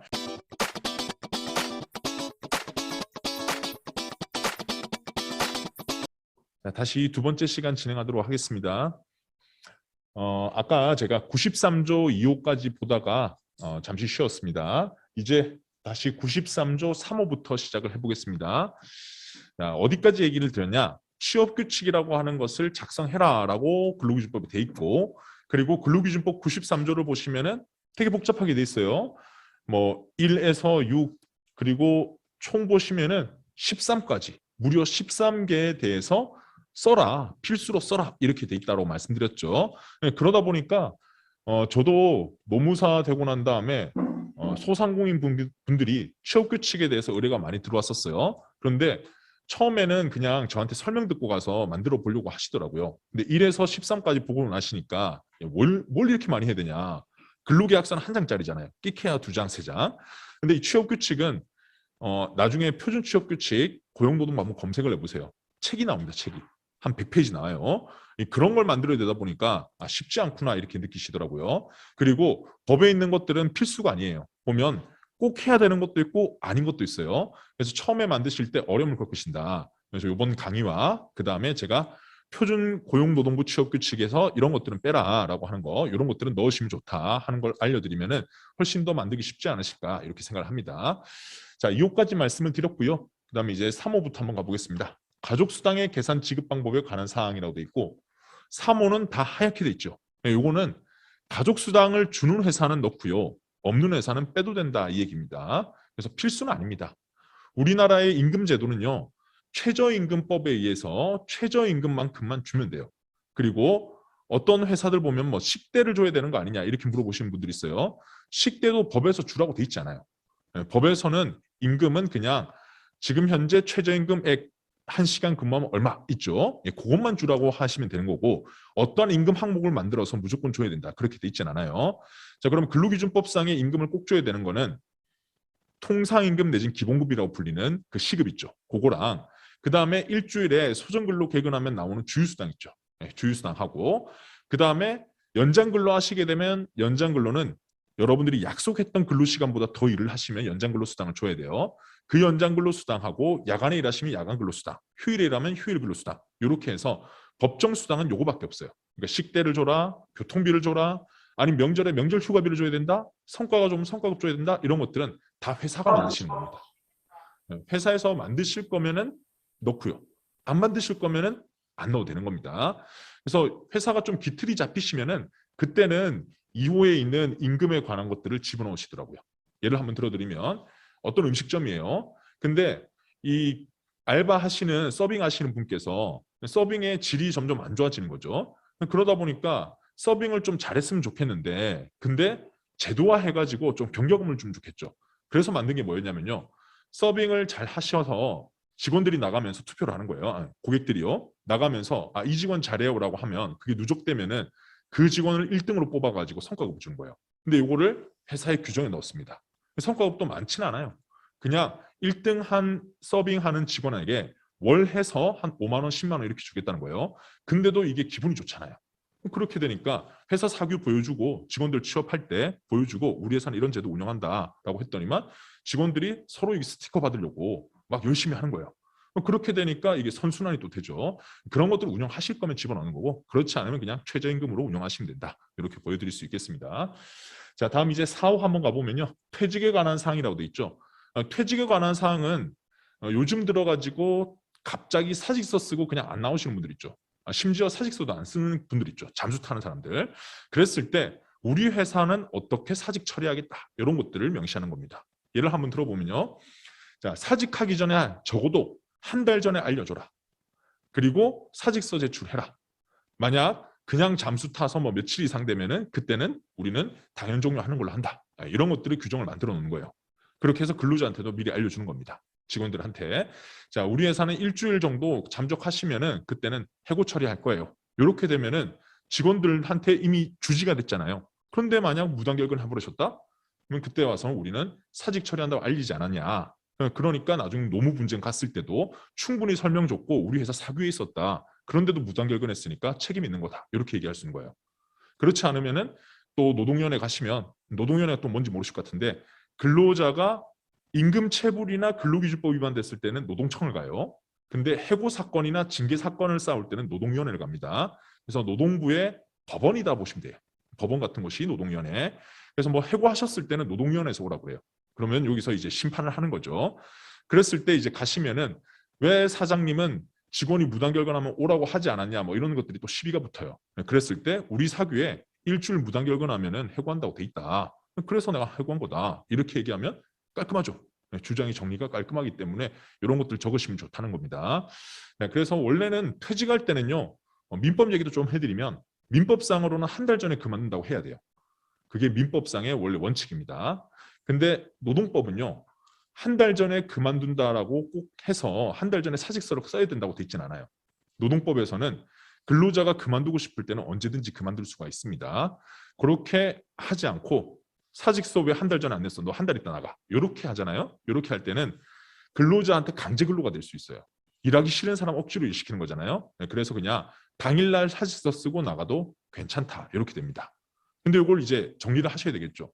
민법과 노동법이 다른데 어떻게 될까? 그래서 이제 큰 회사들은 어떻게 정리하냐면요.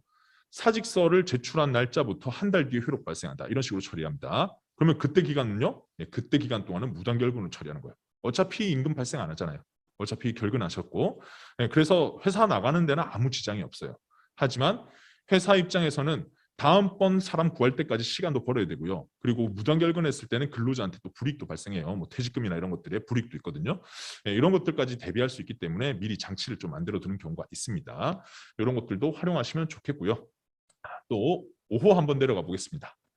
근로자 퇴직급여 보장법 제4조에 따라 설정된 퇴직급여 그리고 상여 및 최저임금이라고 돼 있죠. 자, 퇴직급여 보장법도 사업장 규모에 따라 다르죠. 5인 이상 사업장일 때는 예전에는 필수였고 4인 미만일 때는 적용 안 된다 하던 때가 있었어요. 근데 지금은 1인 이상 사업장이면 모두 퇴직금 적용한다 이렇게 돼 있죠. 근데 퇴직연금을 꼭 가입해야 되냐 이렇게 물어보시는 분들이 있어요. 퇴직연금이 뭐냐? 뭐 DB제도, DC제도 들어보셨죠? 요거는 은행에 가입하시는 거예요. 금융상품에 가입하시는 거예요. 그리고 법정 퇴직금이라는 게 있어요. 퇴직금은 총 3개다라는 겁니다. 연금으로 가입하는 DBDC. 그 다음에요. 그냥 회사에서 가지고 있다가 근로자 퇴직할 때 그때 주는 퇴직 일시금.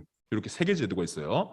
셋 중에 어떤 걸 운영하셔도 상관없습니다. 그런데 그걸 운영하실 때 이제 원칙을 쓰는 거예요. 우리 회사 사규에다가 우리 회사는 DB 제도로 운영합니다. 또는 DC 제도로 운영합니다. 이렇게 운영하시는 겁니다. 그렇게 하고 만약 일시금으로 주겠다면 우리 회사는 퇴직 일시금으로 운영합니다. 이런 것들을 적으시는 거예요. 그렇게 적고 운영하시면 됩니다. 좀 뭐가 유리하냐 이렇게 물어보시는데요. 퇴직금이라고 하는 거는 또 이것도 계산 방법이 복잡해요. 근로자가 퇴직하기 전 3개월 동안의 급여 있잖아요. 그걸 가지고 계산한 게 퇴직금이에요. 그래서 아까 제가 말씀드린 거 사후에 퇴직에 관한 사항 있잖아요. 그거 제가 뭐라고 했냐. 근로자가 한 달 전에 사직서 안 내면 한 달 뒤에 퇴사 처리한다 했죠. 그때 퇴직 전 3개월 안에 그 무단결근하는 기간들이 들어가는 거예요. 그러니까 퇴직금이 좀 내려갈 수가 있겠죠. 그럼 근로자가 이런 걸 불이익하다라고 생각하면은 3개월 열심히 근무하다 나가겠죠. 그런 걸 쓸 수가 있고 다시 또 퇴직금 얘기로 가보면요. 그래서 퇴직연금은 DBDC가 있고 퇴직 일시금이 있다고 했죠. DBDC 제도는 달라요. DB하고 그 다음에 퇴직 일시금하고 같은 제도예요. 차이가 있다면 계산 방법은 똑같고요.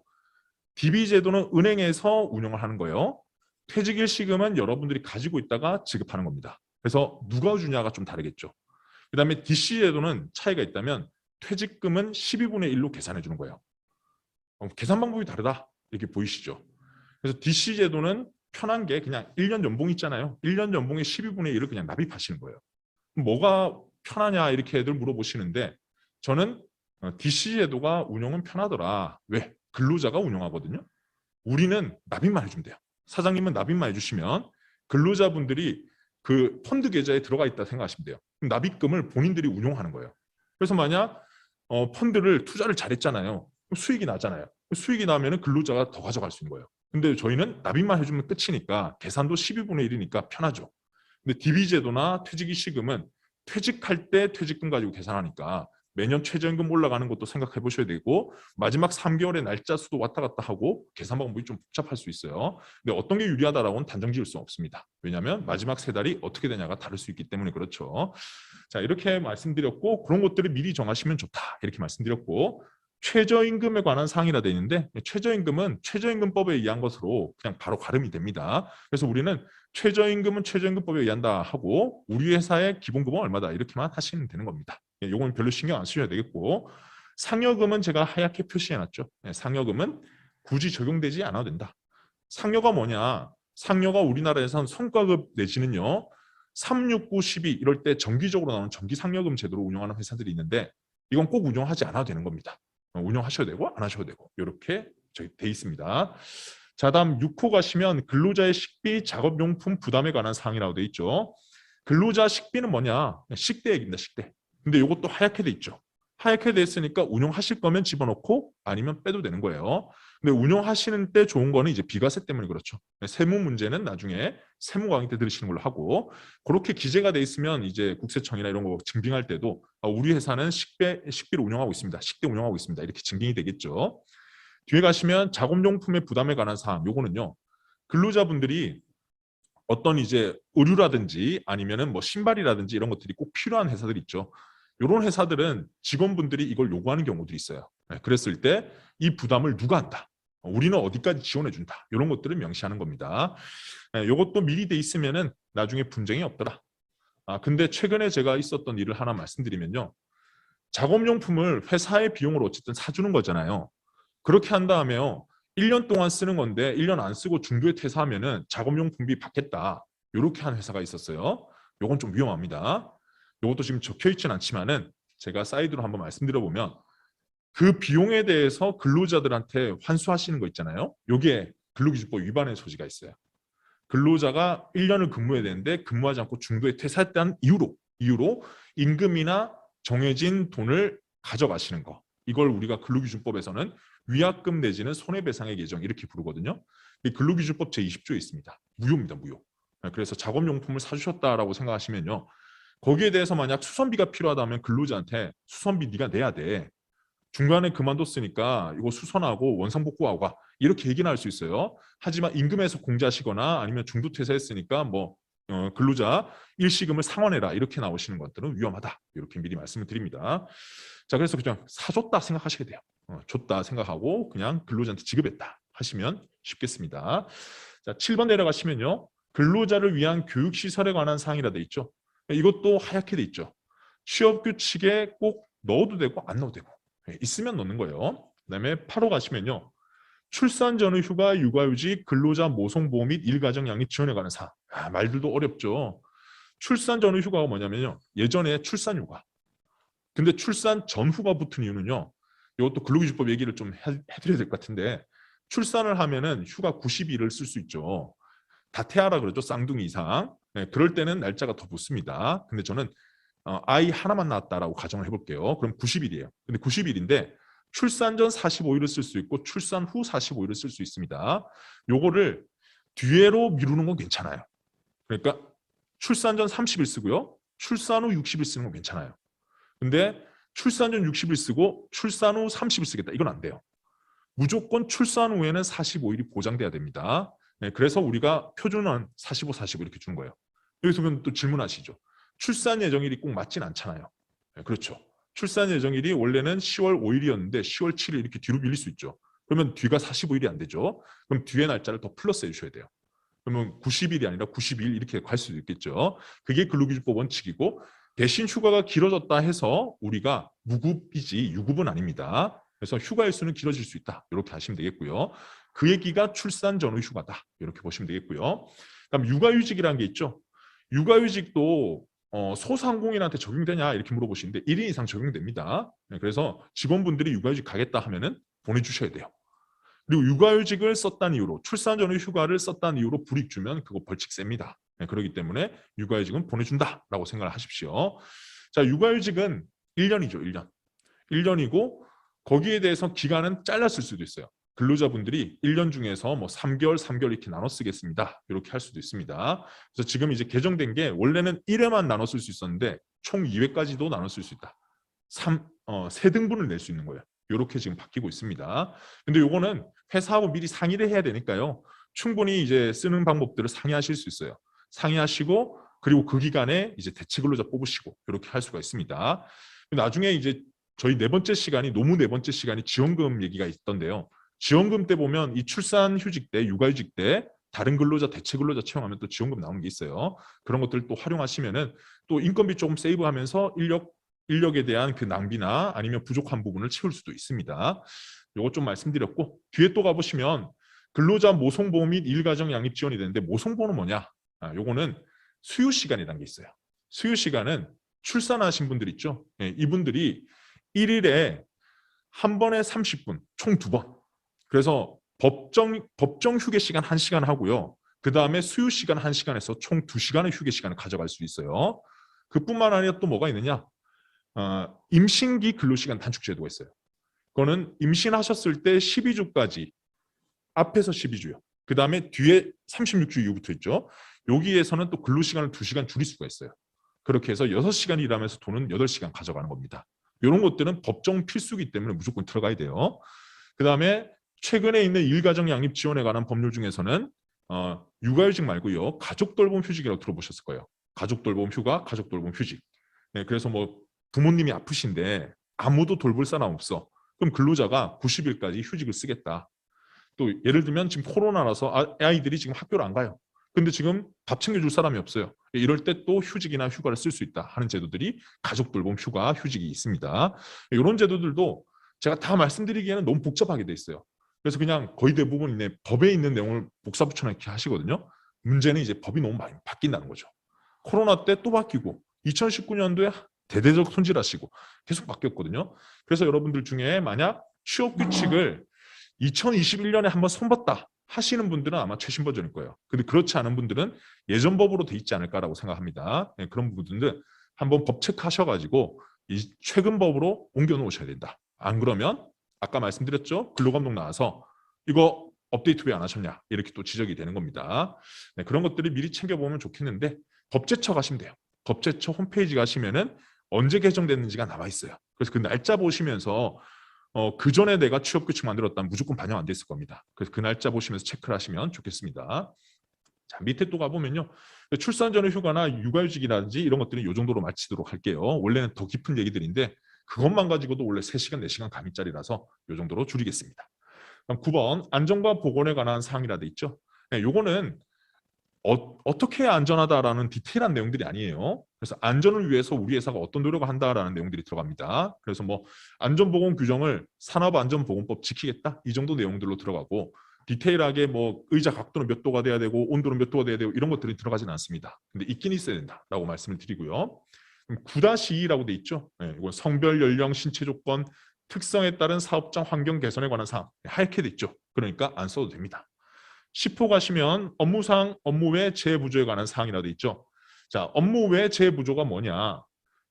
업무상은 재부조라고 하는 거는 일하다 다친 거 얘기입니다. 근데 일하다 다쳤을 때는 산재 가입하시잖아요.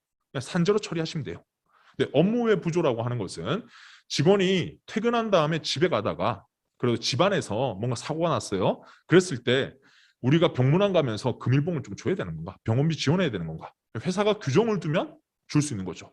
근데 규정을 안 뒀으면 안 줘도 되는 겁니다. 또 가끔 이런 질문하세요. 요 회사의 취업 규칙에 그런 걸 넣었어요. 직원이 아플 때 우리가 회사 시스템으로 회사 제도로 100만 원 정도 주도록 돼 있어요. 근데 이 100만 원은 그럼 회사 근로자의 임금에 들어갔냐? 퇴직금 할 때 합산돼야 되냐? 이런 거 물어보시는데 그렇지 않아요. 임금이 되려면 근로자의 근로의 대가가 돼야 됩니다. 근데 근로해서 받는 게 아니라 회사의 복지제도죠. 이런 것들은 임금으로 들어가지 않습니다. 다음 11번 가시면요. 직장 내 괴롭힘 예방 및 발생 조치에 관한 사항이라도 있죠. 이거 중요해요. 이게 최근에 나온 법인데 요거는 취업 규칙에 들어가지 않으면 500만 원 과태료 물리겠다 이렇게 대대적으로 홍보를 했었거든요. 그래서 이게 우리 회사 뭐 괴롭힘이 뭐 있어 이렇게 생각하실 수 있는데 이게 무조건 들어가야 됩니다. 어떤 게 직장 내 괴롭힘인지에 대한 정의 그리고 교육을 어떻게 할 건지 만약 사건이 발생하면 누가 처리할 건지 이런 것들에 대한 프로세스가 있어요. 그것들이 그대로 들어가시면 좋습니다. 자, 그래서 직장 내 괴롭힘은 미리미리 방지하자는 차원에서 국가가 지금 독려하고 있다 생각하시면 되겠고 이것도 예전에 취업 규칙 만드신 분들은 없을 겁니다. 체크하셔가지고 요거 바로 집어넣어 주셔야 됩니다. 다음 12호 돼 있는데 표창과 제재라고 돼 있죠. 표창은 잘했을 때 칭찬하는 거. 제재는요 징계 얘기입니다. 징계에 관한 건 꼭 적어라라고 돼 있죠. 네, 그래서 회사 내에서 우리 회사는 어떤 것을 잘못이라 보고 어떤 것을 징계하겠다는 것들이 들어가시면 돼요. 근데 이거 주의하셔야 될게요. 제재에 관한 사항을 폭넓게 적으셔야 되지 좁게 적으시면은 나중에 문제가 생겨도 징계를 못하는 경우가 생깁니다. 예를 한번 해드리면 우리 회사는 횡령이 걱정이 돼요. 그래서 금전에 대한 거, 그 다음에 동료끼리 싸우는 거를 막겠다 해서 그 두 가지만 썼어요. 횡령과 동료 간의 폭행. 무단결근 지각을 안 쓴 거예요. 그랬더니만 무단결근 지각이 있을 때는 근로자에 대해서 징계를 못하는 거예요. 이런 문제가 생길 수 있다. 해석을 어떻게 하냐면요. 제재라고 하는 것을 이제 형법처럼 해석해요. 우리도 형법에 범죄가 없으면은 그 사람을 처벌할 수가 없잖아요. 그러니까 사업장 내에서도 징계를 할 때는 그 사람을 범죄자로 취급할 수 있는, 징계로 취급할 수 있는 규정이 있어야 된다. 이렇게 해석을 합니다. 그래서 좀 두루뭉술하게 쓰세요. 성실하게 일하지 않았을 때 또는요 회사 내 재규정을 위반했을 때 이런 식으로 좀 크게 쓰셔야 되지 너무 구체적으로 하나하나 쓰시면은 문제가 생겼을 때 징계 못할 수도 있다. 이렇게 말씀드릴 수 있겠어요. 근데 요거 때문에 이제 또 분쟁도 많이 생기죠. 직원들은 징계 사유가 너무 많으면 또 싫어하시거든요. 그래서 처음 만들 때 우리는 뭐 범죄자 취급하냐 이런 반발들도 있습니다. 그런 거 미리 감안하셔가지고 좀 양은 적되 전체를 포괄할 수 있는 그런 내용들로 적으시는 걸 추천드린다. 이 정도 말씀드립니다. 자, 다음 13호라고 되어 있는데 이 내용은 사업장 전체에 적용될 사항이라고 되어 있죠. 그래서 그냥 회사 내에서요. 우리 회사는 이랬으면 좋겠다라고 하시는 것들 다 집어넣으시면 돼요. 그래서 뭐 근무 스케줄 중에서는 가족의 날 지정해서 하루는 뭐 야근 없이 가겠다. 이런 이제 회사들 문화를 만들기도 하거든요. 그런 것들도 집어넣을 수도 있고요. 그 다음에 근로자에 대해서 우리는 아까 말씀드렸던 성과급 주겠다라든지 아니면 칭찬제도 운영하겠다. 이런 것들도 들어가기도 합니다. 그래서 이건 필수는 꼭 만드시고 그 외에도 만들고 싶은 게 있다면 더 넣어주시면 된다. 이렇게 말씀드립니다. 그래서 거의 법상 기준 정도까지는 집어넣으시더라고요. 법까지는 좀 준수를 해주시자. 이렇게 정리합니다. 자, 이렇게 봤고요. 다음 들어가실 거는 이제 표준 취업 규칙 제가 아까 말씀드렸었죠. 표준 취업 규칙을 받으셔가지고 손쉽게 만들고 싶다 하시는 분들이 계실 것 같아요. 자, 표준 취업 규칙은 제가 서두에 말씀드렸듯이 굉장히 수준이 높아요. 거의 우리나라에서 대기업보단 좀 낮아요. 복지제도 좋은 대기업보단 낮지만은 이 정도로 운영하면은 법보다 플러스 알파인 것들이 있거든요. 그래서 손쉽게 만든다 하더라도 적어도 이 조문들은 좀 체크를 해라라고 말씀을 드립니다. 자, 한번 가보시면 고용노동부에서 표준 취업 규칙이라는 내용으로 배포한 적이 있다고 들었는데 표준 취업 규칙을 그대로 우리 회사에 적용하면 문제가 있을까요? 라고 질문이 들어와 있죠. 고용노동부 홈페이지 가셔가지고 표준 취업 규칙 검색하시면 나옵니다. 근데 그것도 좀 조심하셔야 될 게 2019년에 만들었기 때문에 2021년도에 개정법들이 다 반영돼 있지는 않아요. 일단 가보시면 제가 말씀드렸던 고용노동부 홈페이지 가시고 표준 취업 규칙 검색하시면 되고 총 94개의 조항으로 돼 있고 137페이지로 돼 있습니다. 94개 조항이니까 어마어마하게 많죠. 그래서 취업 규칙은 근로계약서하고 다르게 설명드릴 게 너무 많아요. 그래서 제가 지금 말씀드린 거는 좀 공통적인 거 위주로 지금 말씀드릴 수 있고 여러분들이 아마 질문 있으신 것들은 회사의 하나하나 규정들을 보고 싶으실 텐데 이런 것들은 개별 상담이 좀 필요하지 않을까 생각을 합니다. 자, 밑에 한번 가보시면 이 많은 취업 규칙 내용 중에서 그대로 반영하기 문제점이 있고 회사의 사정에 의해서 반영하기 어려운 내용들도 포함되어 있기 때문에 그리고 현재 개정법을 반영하지 못하는 문제가 있기 때문에 조금 주의가 필요하다. 이 정도 말씀을 드리고요. 반영이 어려운 규정 예시를 한번 보겠습니다. 이게 표준 취업 규칙의 조항입니다. 표준 취업 규칙에 있는 13조를 보면 이렇게 돼 있어요. 인사위원회 구성이라고 돼 있고 인사위원회는 대표이사와 부서장, 그에 준하는 직급 사원 중 대표이사가 임명하는 자로 5인 이내로 구성하되 근로자위원을 최소 1명 이상 포함되도록 한다. 위원회 위원장은 대표이사가 위임한 자로 한다. 위원회는 인사총무 담당자가 1명이 간사다. 되게 좋은 제도죠. 이게 무슨 얘기냐면 회사에서 근로자가 뭔가 잘못이 있었어요. 그러면 징계를 해야 되겠죠. 징계 또는 징계 예고를 해야 되겠죠. 그랬을 때 사장님 혼자 결정하지 말고 회사 내 위원회를 개최해서 같이 결정해라 이겁니다. 근데 이렇게 만들어 놓으면 어려운 점이 뭐냐면요. 이 위원회가 없잖아요. 위원회를 개최하지 않잖아요. 그럼 징계가 무효가 됩니다. 해고가 무효가 돼요. 그러면 우리 회사 규모를 봤을 때 우리 회사는 사장님과 그냥 직원이에요. 뭐 대표이사, 뭐 부사장, 뭐 이런 사람도 아니에요. 그런데 인사위원회 규정이 있다 해가지고 누구를 그럼 부사장으로 앉히고 누굴 위원으로 앉혀야 됩니까? 그 위원도 미리 정하지 않았을 거 아니에요. 이럴 때는 이 규정이 없으면은 그냥 사장님 결정하시면 돼요. 징계는 사장님의 권한이거든요. 사장님이 결정하셔가지고 너는 감봉이다, 너는 견책이다 이렇게 하시면 되는데 이게 있음으로 인해 가지고 혼자서 결정 못 내리실 수가 있는 거죠. 여기서 또 이제 사업장 규모를 좀 말씀드려보면 상시 근로자 5인 미만 사업장 있잖아요. 거기는 해고가 자유롭습니다.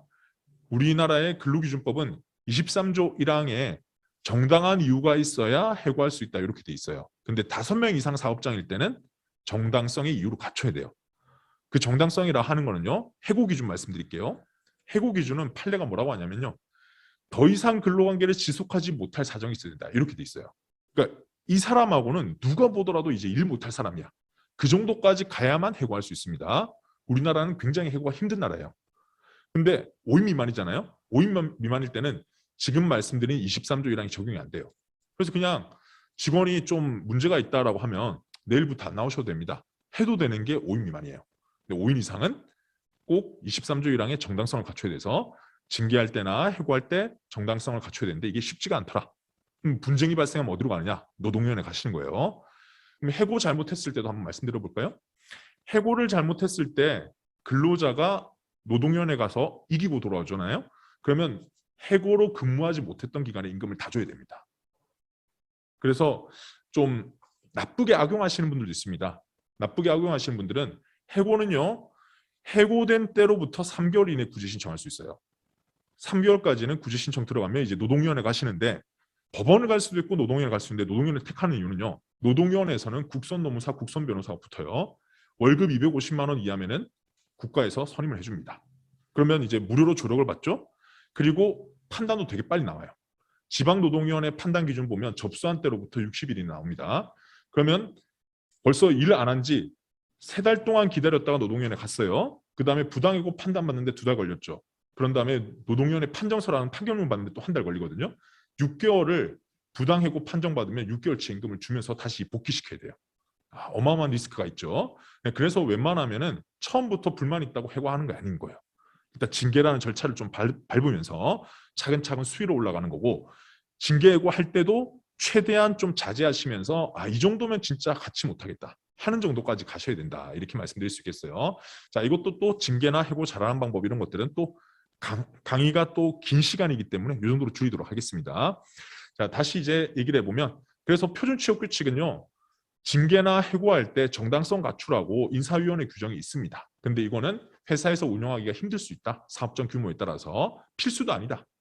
두고 싶으면은 해도 되는데 두기 싫다 내지는 우리 회사는 운영할 만한 그런 여력이 안 된다라고 하시면 삭제하시는 걸 추천을 드리고요. 삭제하면 그냥 사장님이 결정하시면 된다. 이렇게 말씀드릴 수 있겠어요. 자, 또 32조 한번 보겠습니다. 자, 32조는 유급휴일도 제가 강의 중에 한번 말씀드렸죠. 다시 올라갔네요. 자, 다시 내려가 보겠습니다. 32조 유급휴일.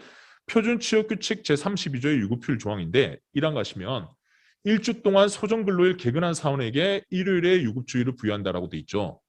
자, 개근이라고 제가 아까 말씀드렸던 거 기억나시죠? 한 주 내지는 한 달을 전부 근무일을 다 나온 걸 개근이라 한다 했고요. 자, 이 조문을 적용시키면 문제가 뭐가 되냐? 우리 회사는 음식점이라서 일요일에 손님이 많아요. 근데 일요일이 주일이 돼 있잖아요. 일요일에 출근시키면은 주휴수당을 주는 것뿐만 아니라 주휴일에 근무기 때문에 1.5배가 나가는 거예요. 휴일 가산수당 얘기는 알고 계시죠? 아마 다음번 3회차 강의 때 들으실 것 같은데 휴일에 근무를 시키면은 8시간까지는 1.5배입니다. 8시간 넘어가면 2배예요. 근데 평일에 일을 시키잖아요. 평일에 일을 시켰을 때는 8시간까지는 원래 정했던 일당을 주는 거죠. 임금을 주는 거죠. 8시간 초과하면 그냥 1.5배예요. 그러면 8시간 초과한다 하더라도 2배 되는 거는 휴일밖에 없다는 거예요. 돈이 더 많이 나가겠죠. 이런 걸 생각하시면은 일요일이 우리는 정상근무일이다 하는 회사들은 이거 바꿔줘야 됩니다. 근데 그대로 표준 취업 규칙 갖고 가시면은 일요일이 무조건 주일이 돼버리니까 임금이 더 많이 나가야 된다 이렇게 보는 겁니다. 노동법의 또 해석은요. 근로자한테 유리한 거는 무조건 가져갑니다. 사업장에서 실수할 수도 있지 않습니까 하는데 그건 사장님 책임이다 이런 식으로 보는 경향이기 때문에 유급주일 이런 것들은 미리 체크하셔야 되고 우리 회사가 일요일 출근을 할 건지 말 건지 결정을 하셔야 됩니다. 또 일요일 얘기하다 보니까 토요일에 대한 질문을 하시는데 아까 말씀드렸죠. 월화수목금뿐만 아니라 토요일도 근무로 지정할 수 있다. 네, 그리고 토요일은 휴일 근로가 아니에요. 토요일을 휴일로 지정하지 않았으면 토요일은 휴일 근로가 아니에요. 그러면 월화수목금 40시간 일 시켰죠. 토요일이 뭐가 되냐? 40시간을 넘겨서 일을 시키니까 연장 근로가 되는 거예요. 연장 근로는 1.5배입니다. 8시간 넘어도 1.5배예요. 8시간 초과해도. 그러면 또 질문 나오시는 게 그럼 월화수목금 중에 휴가를 썼다. 그래서 실제 근로는 수요일 날 휴가, 목금 32시간 근로야. 그럼 토요일에 8시간 근무하면 뭐가 되느냐? 이렇게 물어보시는데 토요일은 32시간이니까 법정 근로시간 초과하지 않았죠. 그럴 때는 그냥 정상 근무예요. 그래서 가산수당 발생하지 않습니다. 자, 이렇게 원칙을 말씀드리고 근데 단시간 근로자나 예외가 있을 수 있어요. 그래서 저는 원칙만 말씀드리고 요거 무조건 빼도 된다 이렇게 생각하지 마시고 디테일한 것들은 또 질문해 주셔야 되겠습니다. 자, 더 가보겠습니다. 그래서 일요일에 관한 것 주의하시라라고 말씀드렸고 이항 가시면 근로자의 날은 뺄 수가 없어요. 요거는 법제처 가서 검색해 보시면은 근로자의 날은 특별법이 있어요. 5월 1일을 무조건 지정해 놨어요. 그래서 요 날은 일 시키면 1.5배다. 8시간 초과하면 2배다. 이렇게 하시면 되겠고요. 회사 창립 기념일. 회사 창립 기념일 쉬는 회사 요즘 별로 없어요. 근데 이 취업 규칙 가져가셨다가는 창립 기념일이 지정될 수도 있습니다. 빼셔야 되겠고 사망 가시면 관공서 공휴일. 이건 제가 지금 사업장 규모에 따라 다르다라고 말씀드렸죠. 근데 지금 보시면 참고표 보시면요. 5인 미만 사업장은 2022년 1월 1일 이후에도 유급휴일이 적용되지 않는다라고 돼 있죠. 사업장 규모에 따라 관공서 공휴일이 들어가는 회사도 있고 아닌 회사도 있다는 거예요. 근데 여러분들이 만약 5인 미만 사업장이다라고 하면 앞으로도 쭉 관공서 공휴일은 휴일이 아닙니다. 휴일로 지정하시면 휴일이 되는 거고 휴일이 아니다라고 지정하시면 그냥 근무일이에요. 그래서 그 날짜에 쉰다라고 한다면 이제 꼭 돈을 줘야 되는 것도 아니고 연차휴가 같은 것들을 쓰고 쉬어라 이렇게도 얘기할 수가 있죠. 근데 사람인 이상 우리가 좀 더 뭐 플러스 알파를 주시려고 노력을 하시는 거는 알고 있는데 그게 법상 의무는 아니다 이렇게 말씀을 드립니다. 음식점 같은 경우에는 또 명절에도 근무하시잖아요. 네, 그래서 우리가 꼭 휴일로 지정돼 있지는 않습니다. 근데 만약 5인 미만 사업장인데도 이 표준 취업 규칙을 적용하셨다가 사망이 들어가게 되면 근로자한테 유리하죠. 네, 그래서 휴일로 지정이 되시는 겁니다. 주의가 필요하겠고요. 자, 밑으로 가시면 또 하기휴가라는 제도가 있습니다. 자, 하기휴가라는 제도는 근로기준법에 없는 제도입니다. 주로 이제 너무 더울 때 우리가 뭐 8월 1일부터 8월 5일까지 쉽니다 이렇게 하는 경우들 있잖아요. 근데 그거는 근로기준법에는 없는 제도예요. 근로기준법의 휴가 제도는 연차휴가밖에 없습니다. 1년 미만자들은 한 달 개근 시 하루, 1년 이상이신 분들은 80% 출근하면 15일 플러스 알파 이렇게 되는 거예요. 그럼 휴가는 본인이 지정해서 쉬는 거죠. 사업장이 쉬는 날에 연차휴가도 가져가고 이 36조를 잘못 쓰는 경우에 어떤 문제가 있냐? 연차휴가도 가져가고 사업장의 하기휴가도 가져가는 거예요. 그럼 이 사람은 플러스 알파 휴가가 더 많아질 수도 있겠죠. 이렇게 운영되지 않으려면 이런 조항도 삭제를 해주셔야 되겠다. 다음 38조 생리휴가 보시면요.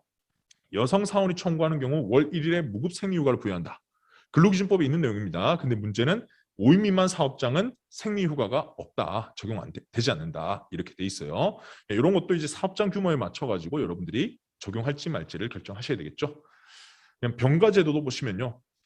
요즘 뭐 코로나 이런 것 때문에 병가라는 단어가 좀 뜨고 있더라고요. 그래서 연차휴가 말고요. 아플 때 회사에 정당하게 쉴 수 있는 제도 이걸 얘기하는 겁니다. 근데 보시면 사업장 규모에 따라서 연간 60일을 아무리 무급이라 하더라도 두 번째 줄에 연간 60일 보이실 거고 세 번째 줄에 무급 보이시죠. 이 표준 취업 규칙은 60일을 무급으로 쉴 수 있는 제도로 만들어라 라고 얘기하는 겁니다. 근데 아무리 무급이라도 이 당장 일손이 급한데 60일을 쉰다. 그러면 차라리 대체근로 뽑지 이 사람을 계속 쓰지는 않겠다. 이렇게 하시는 분들도 있죠.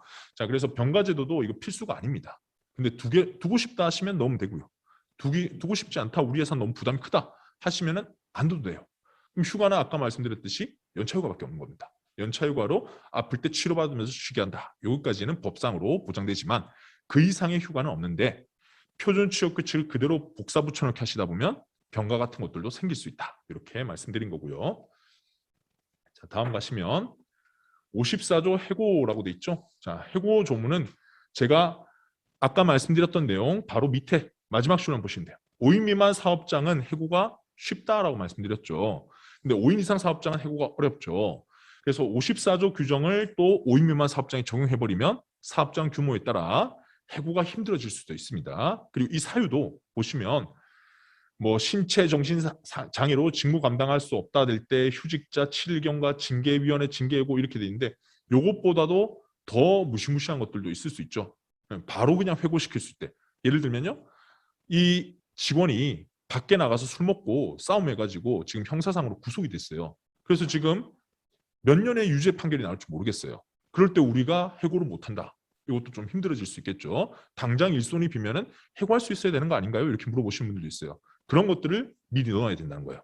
그래서 해고도 이 표준 취업 규칙을 복사 붙여넣기 하시기보다는 어떤 경우에 해고를 하는 게 좋을까라는 것들을 생각하시는 게 좋겠다. 이렇게 말씀을 드리고요. 자, 또 개정법 반영되지 않은 것들 주로 보면 남녀고용평등법 관련 얘기입니다.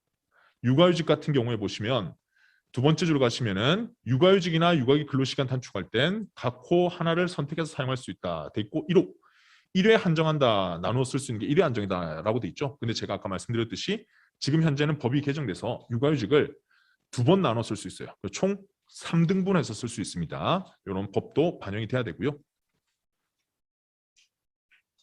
다음 1년 미만 근로자 연차휴가 사용 촉진이라 돼 있는데 사용 촉진이라는 건 뭐냐면요. 연차 휴가를 쓰게 만드는 제도예요. 근데 연차 휴가를 안 쓰면은 나중에 뭘로 바뀌냐?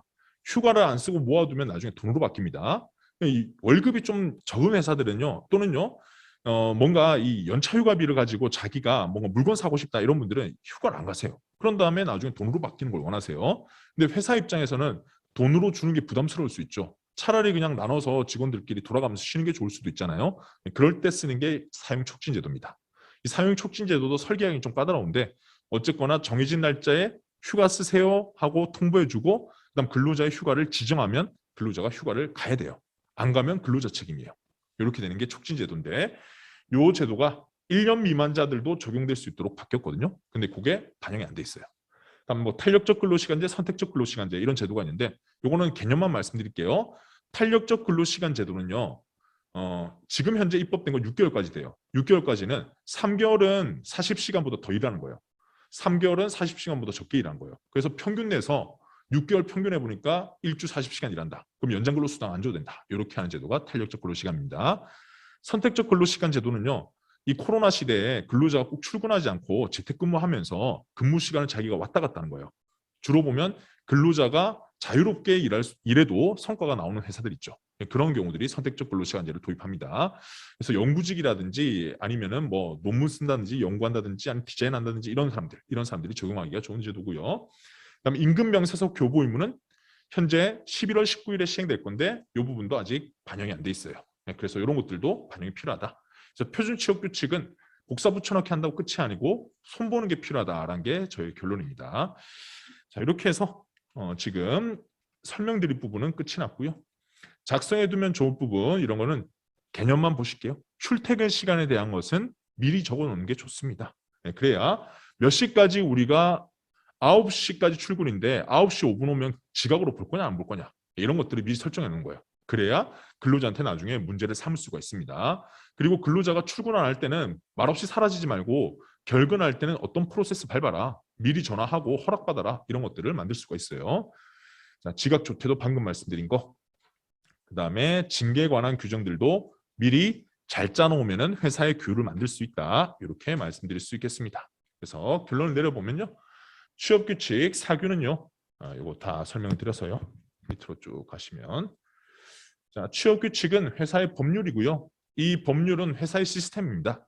어떻게 설계하시냐에 따라 가지고 회사 운영이 완전히 달라질 수 있습니다. 자, 그래서 도입하실 때는요. 제일 제가 걱정되는 것들이 이거예요. 많이 봤던 것들이 남의 거 그냥 붙여, 남의 거 그냥 가져왔을 때 그렇게 하지 마시고 우리 회사에 필요한 거, 우리 회사에 어울리지 않는 거 이런 것들 고민하셔가지고 그런 것들을 수정하시고 회사에 적합한 제도를 만드셔라. 이게 저의 결론입니다. 근로기준법의 23조 얘기는 정당성 얘기예요. 원래는 해고할 때는 제가 아까 말씀드릴 때는 정당한 이유로 갖춰야 된다고 말씀드렸죠. 그걸 안 갖춰야 된다는 거예요. 그렇기 때문에 5인 미만 사업장일 때는 이유 없이 내일 당장 그냥 나가라까지는 가능하고요. 근데 서면으로 통보하시는 걸 추천을 드려요. 왜냐하면 근로자가 언제 해고됐다라는 걸 가지고 날짜 가지고 싸웁니다. 그랬을 때 해고당했다. 저는 해고했다고 얘기를 해요. 근데 근로자는 해고한 적 없다. 그렇기 때문에 월급 줘야 된다. 이런 식으로 또 얘기를 합니다. 그러니까 문자를 남기든 아니면 서류를 남기든 해야 되는데 근로기준법 27조가 적용 안 되지만 서류를 남겨두시는 게 제일 깔끔하다. 이렇게 말씀드릴 수 있겠어요. 대신 원래 5인 이상 사업장은 해고할 때 왜 해고하는지 사유를 적어줘야 돼요. 근데 5인 미만 사업장은 그냥 근로자에 대해서 이제 뭐 고용을 더 이상 할 수 없어서 해고한다. 이렇게만 통보하셔도 된다.